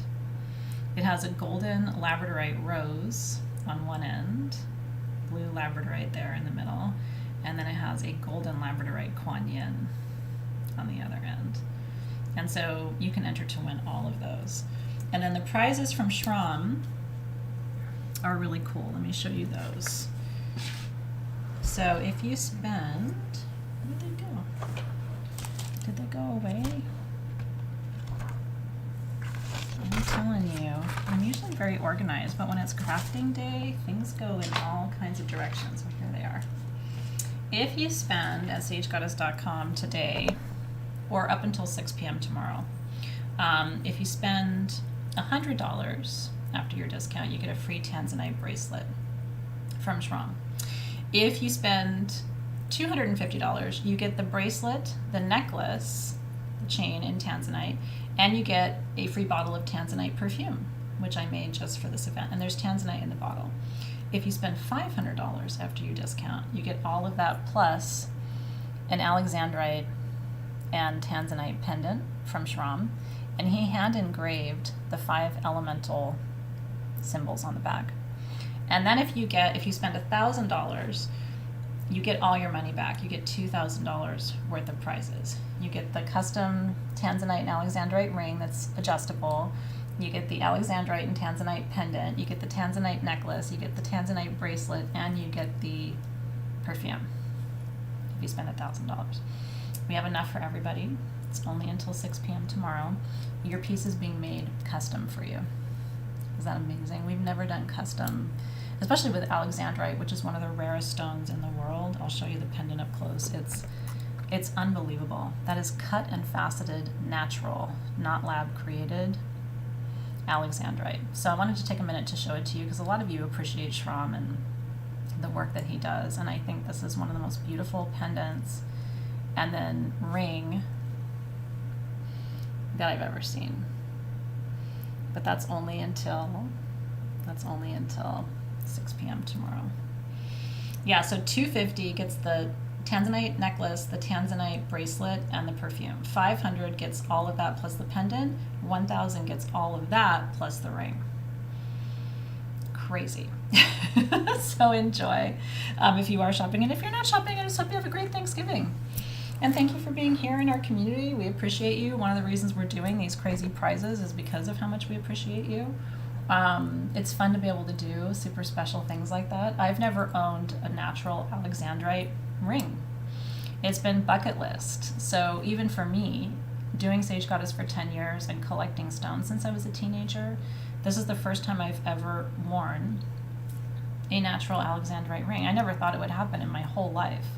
So it's pretty cool for it to come from such an incredible soul too. So enjoy. I probably will never take that off. I think it's one of my favorite things. All right, so session 4 is complete. Your code is 23 shop. 23 shop. And it's reading time. So good night, Alexis. Yeah, the pendant has the alchemy symbol on the back of it, the 5 elements. Isn't that cool? Shram is hand engraving the symbols. You can't like even find jewelry like that, you know, where somebody's sitting there and actually carving each triangle with intention. It's insane.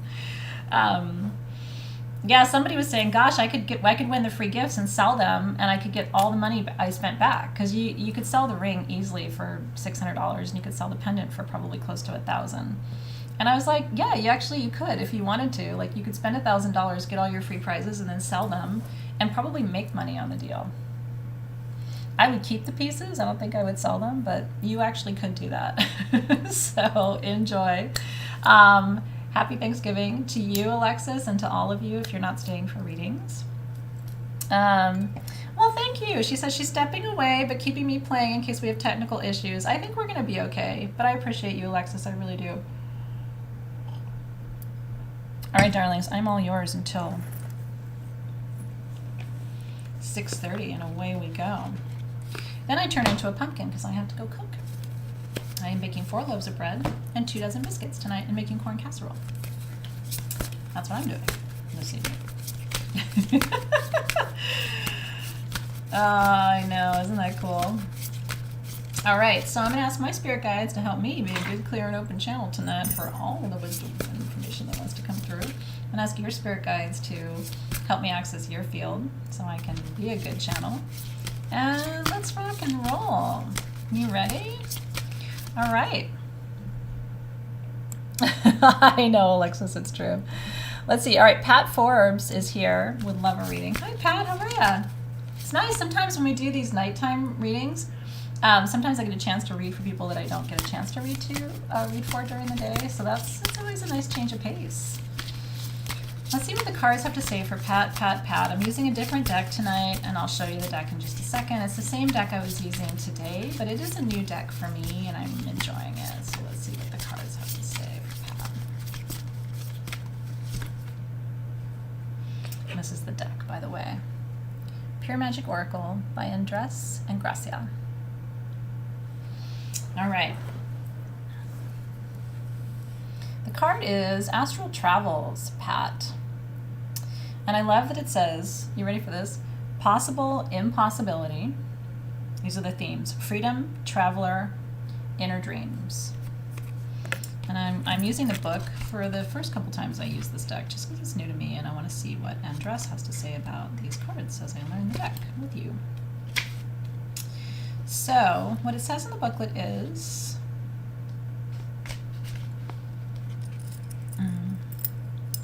There is a time for great work and a time for deep rest. While your spirit and mind may be saying one thing, you are ultimately governed by the laws of your body's capacity. Clarity is needed, and freedom holds the answer to many important questions. The way isn't around, but through. Isn't that interesting? It's interesting what the guides are saying. That's coming through for you. So let me share a little bit of channeling for you, Pat. What they're saying is you need to create an easier pathway for them to bring you information. Now that can be through intentional dream work, right? One of the things I do before I fall asleep, unless I'm too tired, but when I'm not too tired, I always set the intention for spirit to come through and communicate with me in the dream time. And that's what I'm sensing. I'm sensing that there's a lot of wisdom and information that wants to come through, but your energy field feels busy. It feels like it's not as easy as it could be or should be to bring information through. So intentional dream time is the easiest way to do it because it doesn't take time out of your schedule. You don't have to meditate. You don't have to set aside time. But creating a more open pathway and channel for them to reach you. I also feel like for you, Pat, in particular, they're talking about journaling. Did you used to journal more than you do? It's kind of the sense that I get. I feel like it would be good for you to dedicate a journal. Like to start one now and kind of dedicate a journal to just the voices of your guides and inner wisdom and messages that they're trying to share with you. And also, you know, don't underestimate or don't discount what comes through music, right? Messages that come through music, messages that come through Facebook. Facebook is oftentimes a part of people's spiritual development. Like you'll see an image or a meme or something that somebody shares and it triggers something in you to go and find something else, and all the little breadcrumbs kind of line up. That was fun. Okay. Sarah Beek says, my birthday was at the start of the month. Happy belated. And she said, I missed a reading then. Could I get one now? Let's do it. Let's see what Sarah needs to know for this next year ahead. The guides are saying it's a big year. It's an important year. It's a year of transition and transformation. Let's see what the cards are saying. Sarah.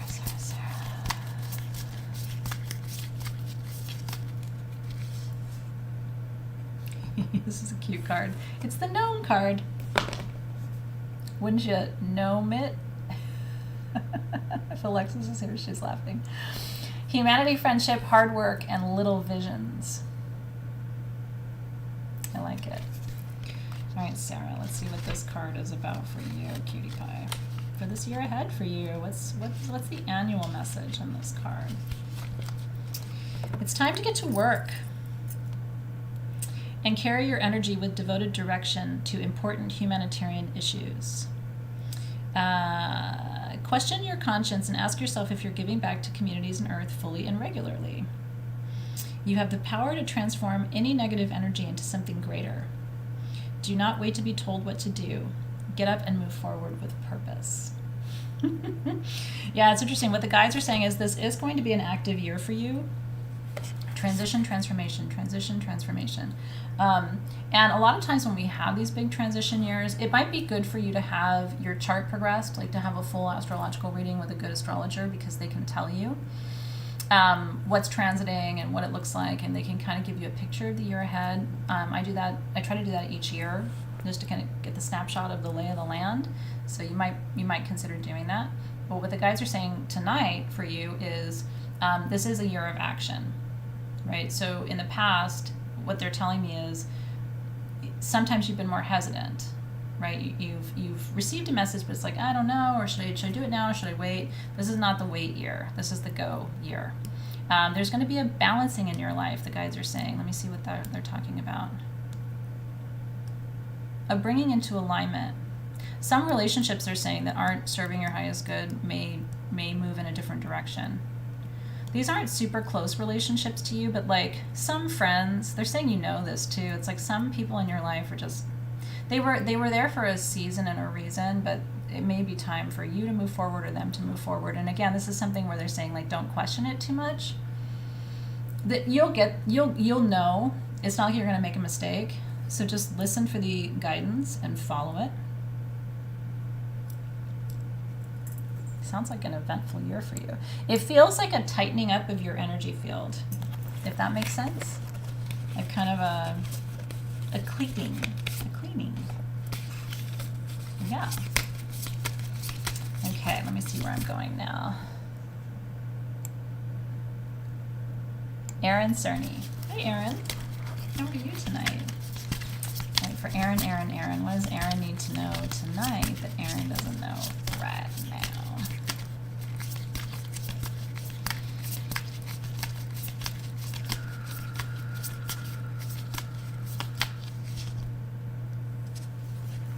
This card came up today and I really liked it in our earlier reading, so I hope you feel the energy of it too. Look at the figure. Closing circle.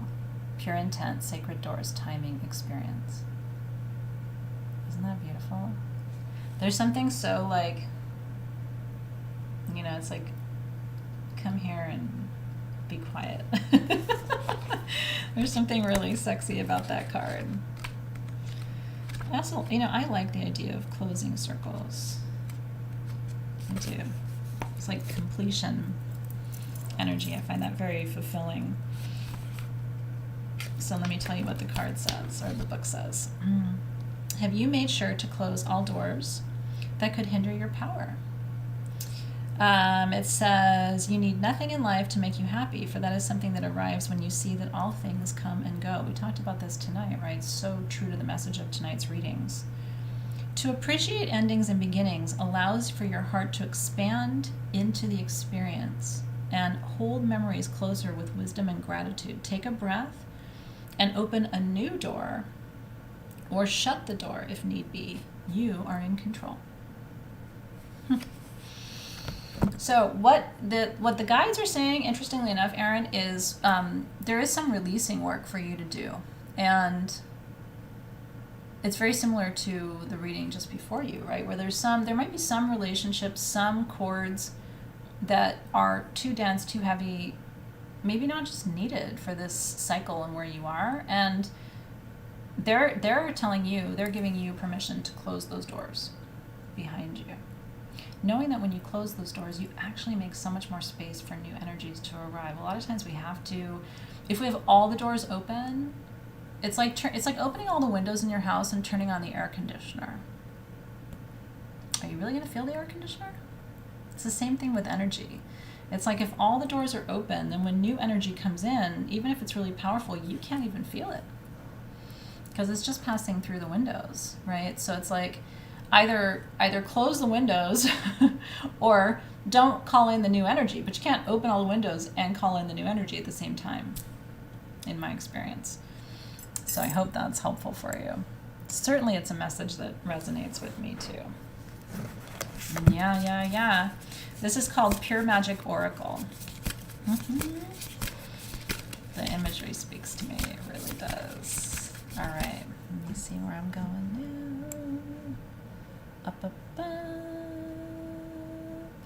Up further. Let's see. Bonnie Linusky. May I have a reading, please, in all caps? Let's do it, Bonnie. Let's see what's going on for you tonight for Bonnie. What does Bonnie need to know? What's Bonnie need to know?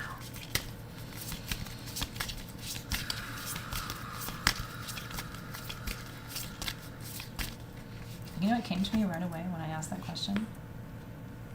That you're beautiful. Is that what you needed to know?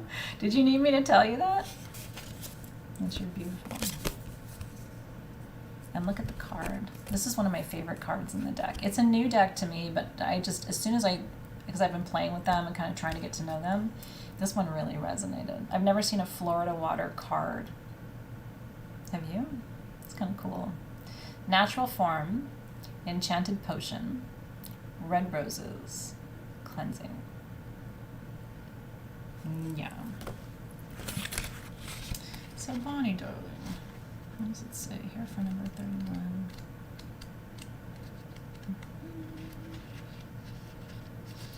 Oop. There we go.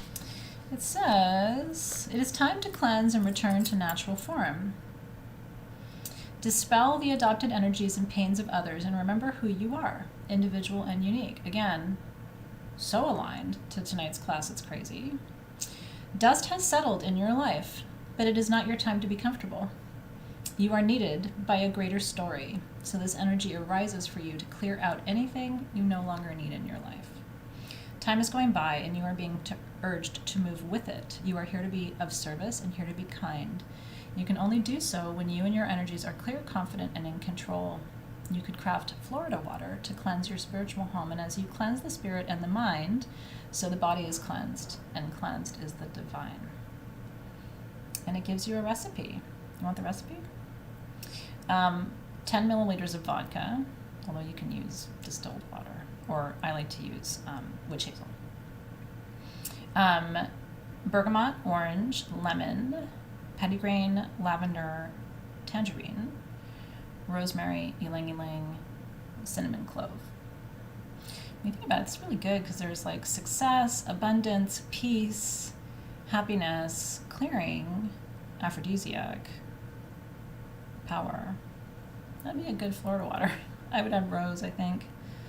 If I was making that, I think rose is missing. I'd probably do just a drop of Palo Santo because you need something really healing in there. Or frankincense would be good. All right, so now that we've talked about Florida water. um, so what does purification look like for you? Right? Purification can be a really powerful process and ceremony and experience. It can be very subtle too. It can just be literally, and it feels like this for you, Bonnie, as easy as saying, you know, I no longer wish to vibrate in alignment with what doesn't serve me. Amen, aho, and so it is. Right? Like, I mean, as easy as that. I no longer seek to vibrate with things that don't serve me, don't serve my happiness, don't serve my health, right? And then breathe there and trust that that's already a level of purification that's going to make a profound impact on your energy field. Yeah. All right.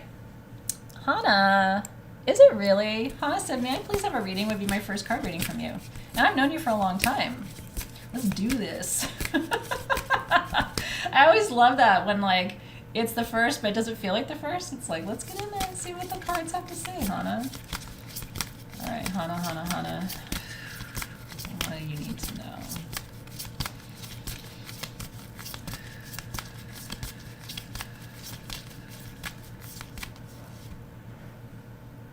I haven't seen this card before. So let's see, it's a new one for me. Kind of fun to explore with you. Ocean's Muse. Water wisdom, intuition, hermit's light, discovery. Isn't that beautiful? I love how you can see the sun's rays coming down through the ocean. And it does remind me of the hermit. I love the hermit card. It's not my soul path card, but I've always kind of felt like that. Everybody in my life has always made me do things first because I'm brave. I always feel like the hermit out there going, don't worry about it, I'll go first. I'll go figure out what this is. So here's what it says for you, Hannah. Don't be afraid to go beyond the depths to uncharted territory. There's knowledge waiting for you to attain once you make the leap and swim deeper. Let go of control. You don't need a map. Remember the illuminated intuition within you and chart your own course. Even the greatest discoverers of time were once called fools. It's time to take your magical practice deeper and unlock the layers buried far inside of you. There's more to any situation than what you see, but remember, you're not alone. There are other seekers searching for their meaning too. Be cautious, but be bold. Your story is still unfolding. Ooh. You're gonna play some different role next year relative to how you help to heal other people. It feels like this is what they're saying, a conscious expansion of your practice. And it's time for you to take your practice in a more consciously expanded direction. That's what the guides are saying. You've hesitated about something, and it's just like, it's almost irrelevant now, whatever was causing you to hesitate or go, I don't know, maybe I should, all the things that we do. I think whatever you were hemming and hawing about, as my mom would say, like, it's kind of in the past. Like, I think it's time for you to move forward. I'm getting this like, be the hermit, pull out your lantern, find the path. And ultimately, it's going to lead you to be able to do the same thing for other people. Whatever steps you take, okay, good. Whatever steps you're taking, ultimately you're going to use whatever you learn to help other people on their path. But you have to do the work first, right? I think so. I mean, I think if you're going to be a healer, you need to either have done a good chunk of work or be doing your work. It always worries me when I see people who like call themselves healers, which, like I said, I'm kind of getting away from, because the idea that people need a healer suggests that there's something wrong with them. And I'm really getting to a place in my practice where I don't think there's anything wrong with people. I think people think there's something wrong with them. And then they look around for people to like fill them or fix them, and it becomes kind of dysfunctional, becomes codependent.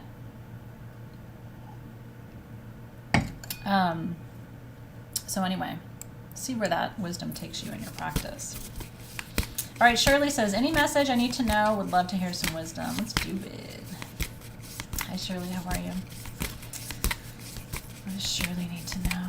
It isn't clear right now. Shirley.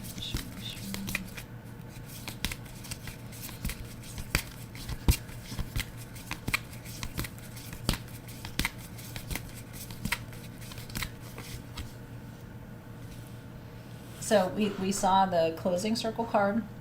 And this is the kind of the counterpoint to it. This is the opening circle card. This one came up earlier too. And I think, again, the art's inspiring to me. Isn't that beautiful? It's got looks like the hand of Fatima, right? The Hamza with the crow and the eye. So protection, ritual, lessons, simplicity.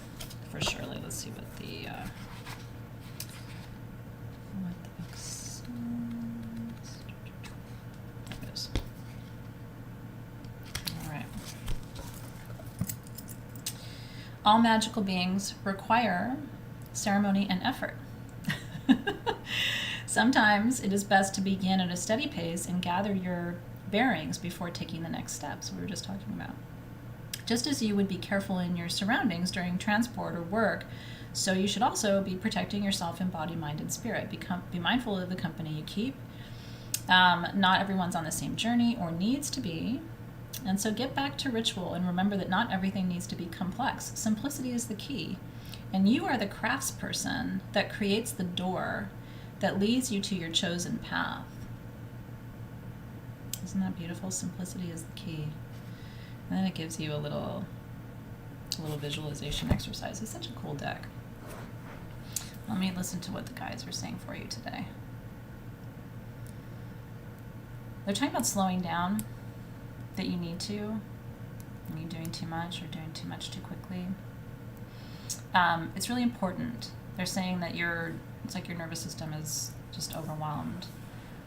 And so getting back to basics, what they're talking about is like breath work. That feels like where they're guiding me to guide you.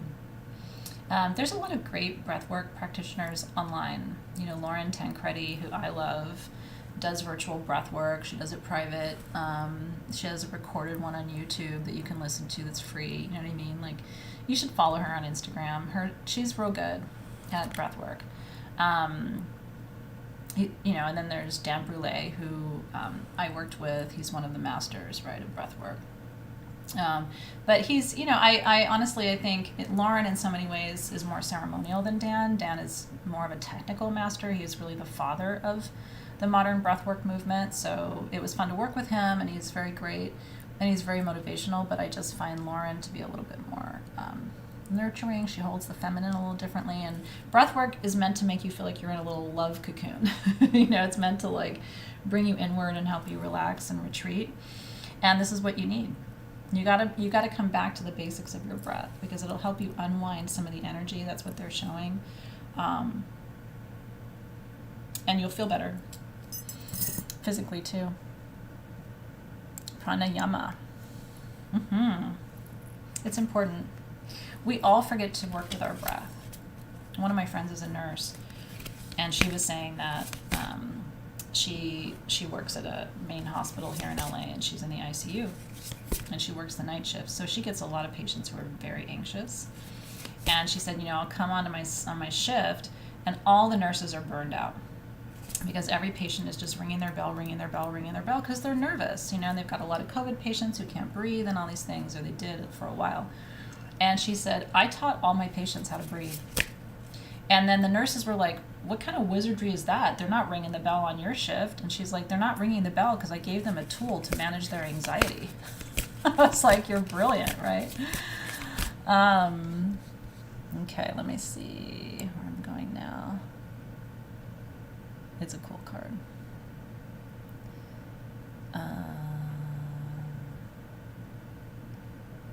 Okay. Christine Rogers said, I would love a reading. Just purchased my domain for my business last night. Congratulations. Would love to hear what Spirit has to say for my new journey. You're smart.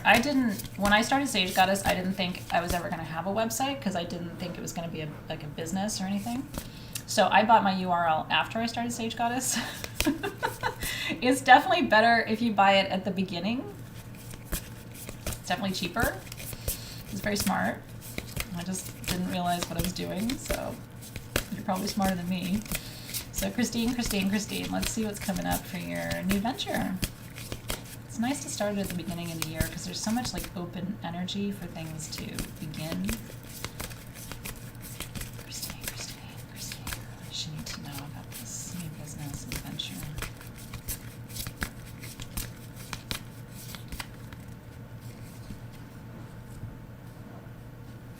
It's a cool card. It came up already tonight, but it's a cool card. Secret Sands, Spirit World, Messages, Assistance, Memories. I just want to refresh on what the book said. Christine, give me a sec.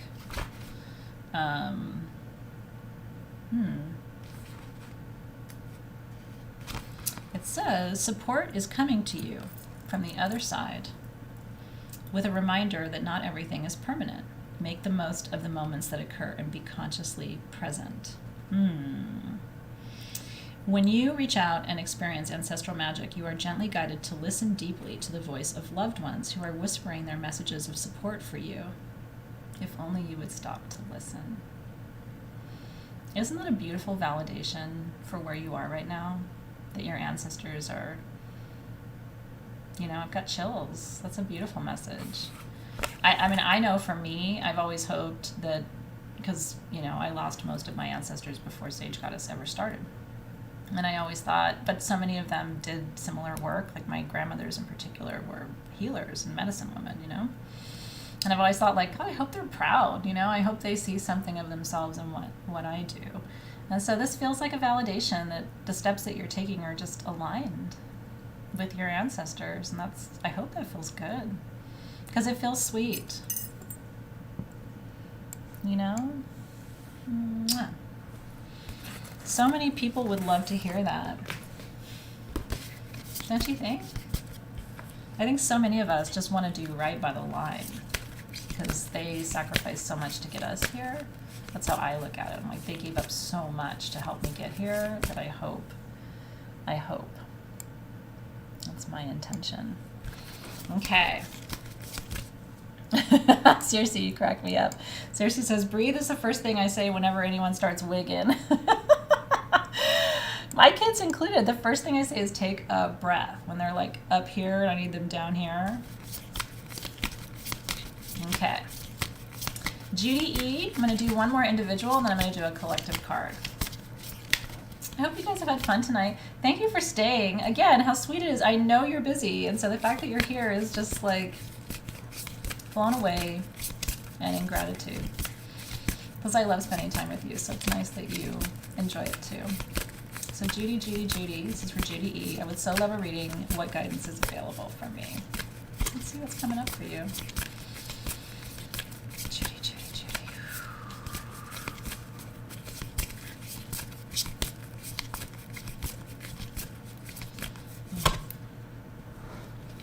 It's a pretty one. Earth Mother, look at the hand. Isn't that beautiful? Psychic Recharge, Grounded Healer, Mentor, Layers. Beautiful, beautiful, beautiful card. Really, really, really super pretty.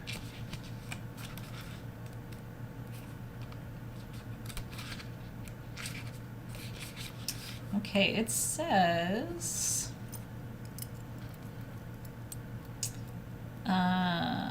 if pure magic involves a dialogue between you and the earth, the most obvious question is, how do we speak to her?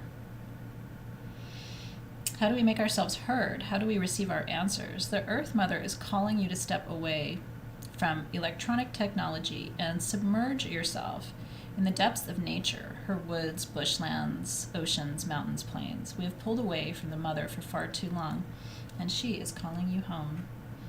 Rest your body along her skin and allow the pulse of her love to wrap around you in a soothing embrace. It is time to release all earthly worries in this moment and remember your divine place in nature. Time is calling you for a pause, for reflection, and you should surrender to its grace. Remember that we are caretakers of the old land, and we must fight to protect her. It's a beautiful vision, isn't it? You know, it's funny, Judy, straight up first question the guides asked me as soon as I called your name was, are you traveling? If not, I think you will. And I feel like you want to. And I feel like you need to. There needs to be, they're saying change of scene or change of pace. Doesn't have to be for very long. And I don't feel like it has to be very far away, but I do see some travel and some movement.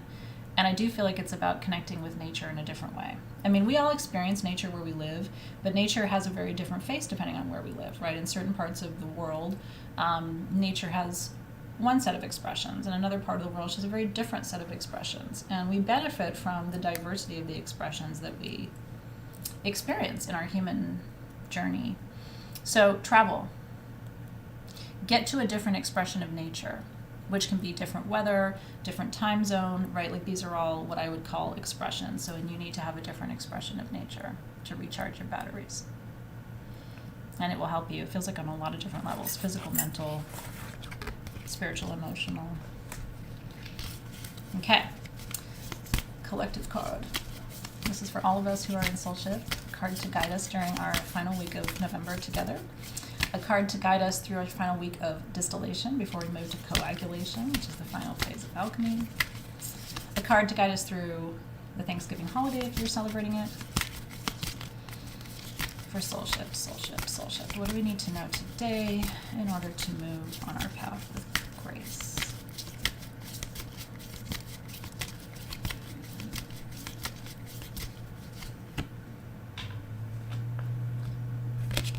I haven't pulled this card yet either. It's super pretty. You ready? This is for you and for me too. Raising winds. Magical release, calling, intention, stronghold. You see the hand? I love the way that the artist did the hands. It's like this very beautiful. I don't have long fingers. I have like little stubby kid fingers, but if I had long fingers, I would like to think that I could do these like pretty hand things that I can't do. Let's see. 18. Ooh, this is what Spirit wants me to read to you. Are you ready? Look over here. This is a cool way to end our class tonight. See this? Look at the knot. Did it catch your eye when you were looking at the card?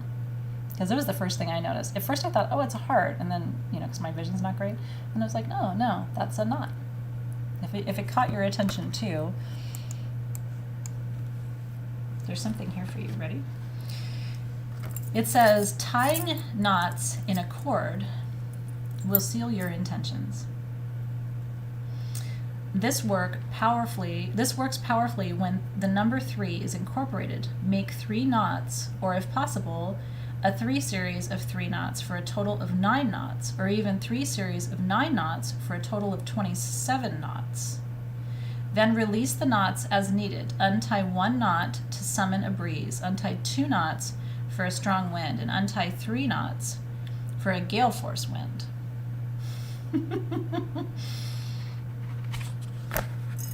So what the spirit guides are showing me is that in this phase where we are, this feels really important for us. In this phase, they actually want me to do it. Hold on.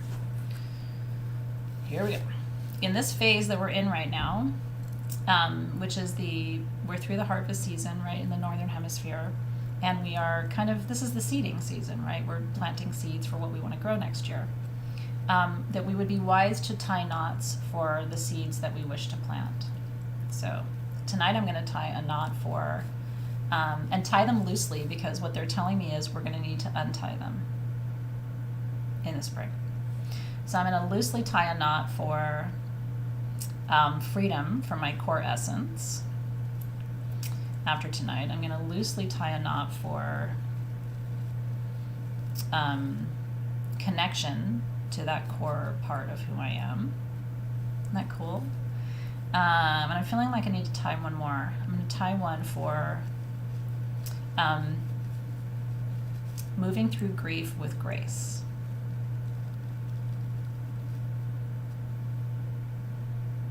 That feels really good. I didn't see this coming, did you? I didn't know that's where Spirit was going. Let me just verify with my pendulum. All right, Spirit, did I understand the assignment? It's like, yes. Do I need to tie any additional knots? It says no. Okay, well, that's good. Well, we did a spirit weaving. It wasn't, for me, that was not a focus on knots. Not like this. You know what I mean? That was sort of weaving together timelines and energies. So it's not unlike what we did, but it's, for me, it's got a little bit of a different edge or a different flavor. So I'm going to keep this on my altar. You want to do it too? Wanna? And then in the spring we can untie it together. So just as you need it. I've got room for like 1, 2, maybe 3, maybe 4 once I pull up the slack. And then we can do a little untying later. I like to tie things like this to trees in my yard too. Do you ever do that? It's kind of nice to do little prayer ties on your trees too. Mwah.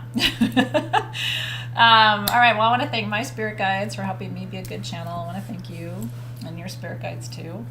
I want to wish you a really blessed Thanksgiving if you're celebrating tomorrow. You guys are top of my gratitude list. I'm grateful that I know you. I'm grateful that I get to work with you and learn from you and teach you. It's really one of the greatest joys in my life.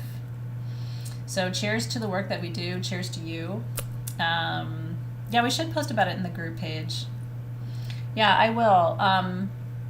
Just remind me, because I do have to cook now, and I'm going to be running around like crazy tomorrow. So just remind me. On Friday, I'll take a picture of it, and I'll write a little write-up about I might actually just post a picture of I'm going to take a picture of the card. Where's my phone? I'm going to take a picture of the card just now while I'm thinking about it, and then I'm going to take a picture of the cord that I knotted. Yeah. And that way I won't forget to post that for you on Friday. And I'm also going to take a picture of this wand before I forget. So don't forget, if you want to enter to win the wand, I'm just taking a picture of it right now, and then I will go ahead and post that into the Facebook group tonight. And then I'll choose a winner on Friday and send that beautiful thing off to you guys. All right. For the last time this month, amen, aho, and on we go. Don't eat anything I wouldn't eat. Just pretty much nothing. Have a great rest of your evening and a beautiful holiday. And I'll be live with you still tomorrow, because we've got some really cool new things still coming to SG tomorrow. And then I'll be live to remind you that the Tanzanite stuff goes away at 6 p.m. Just in case you forget and you wanted to get one, I will be live to remind you of that. And then I'll be eating. I'll see you guys tomorrow.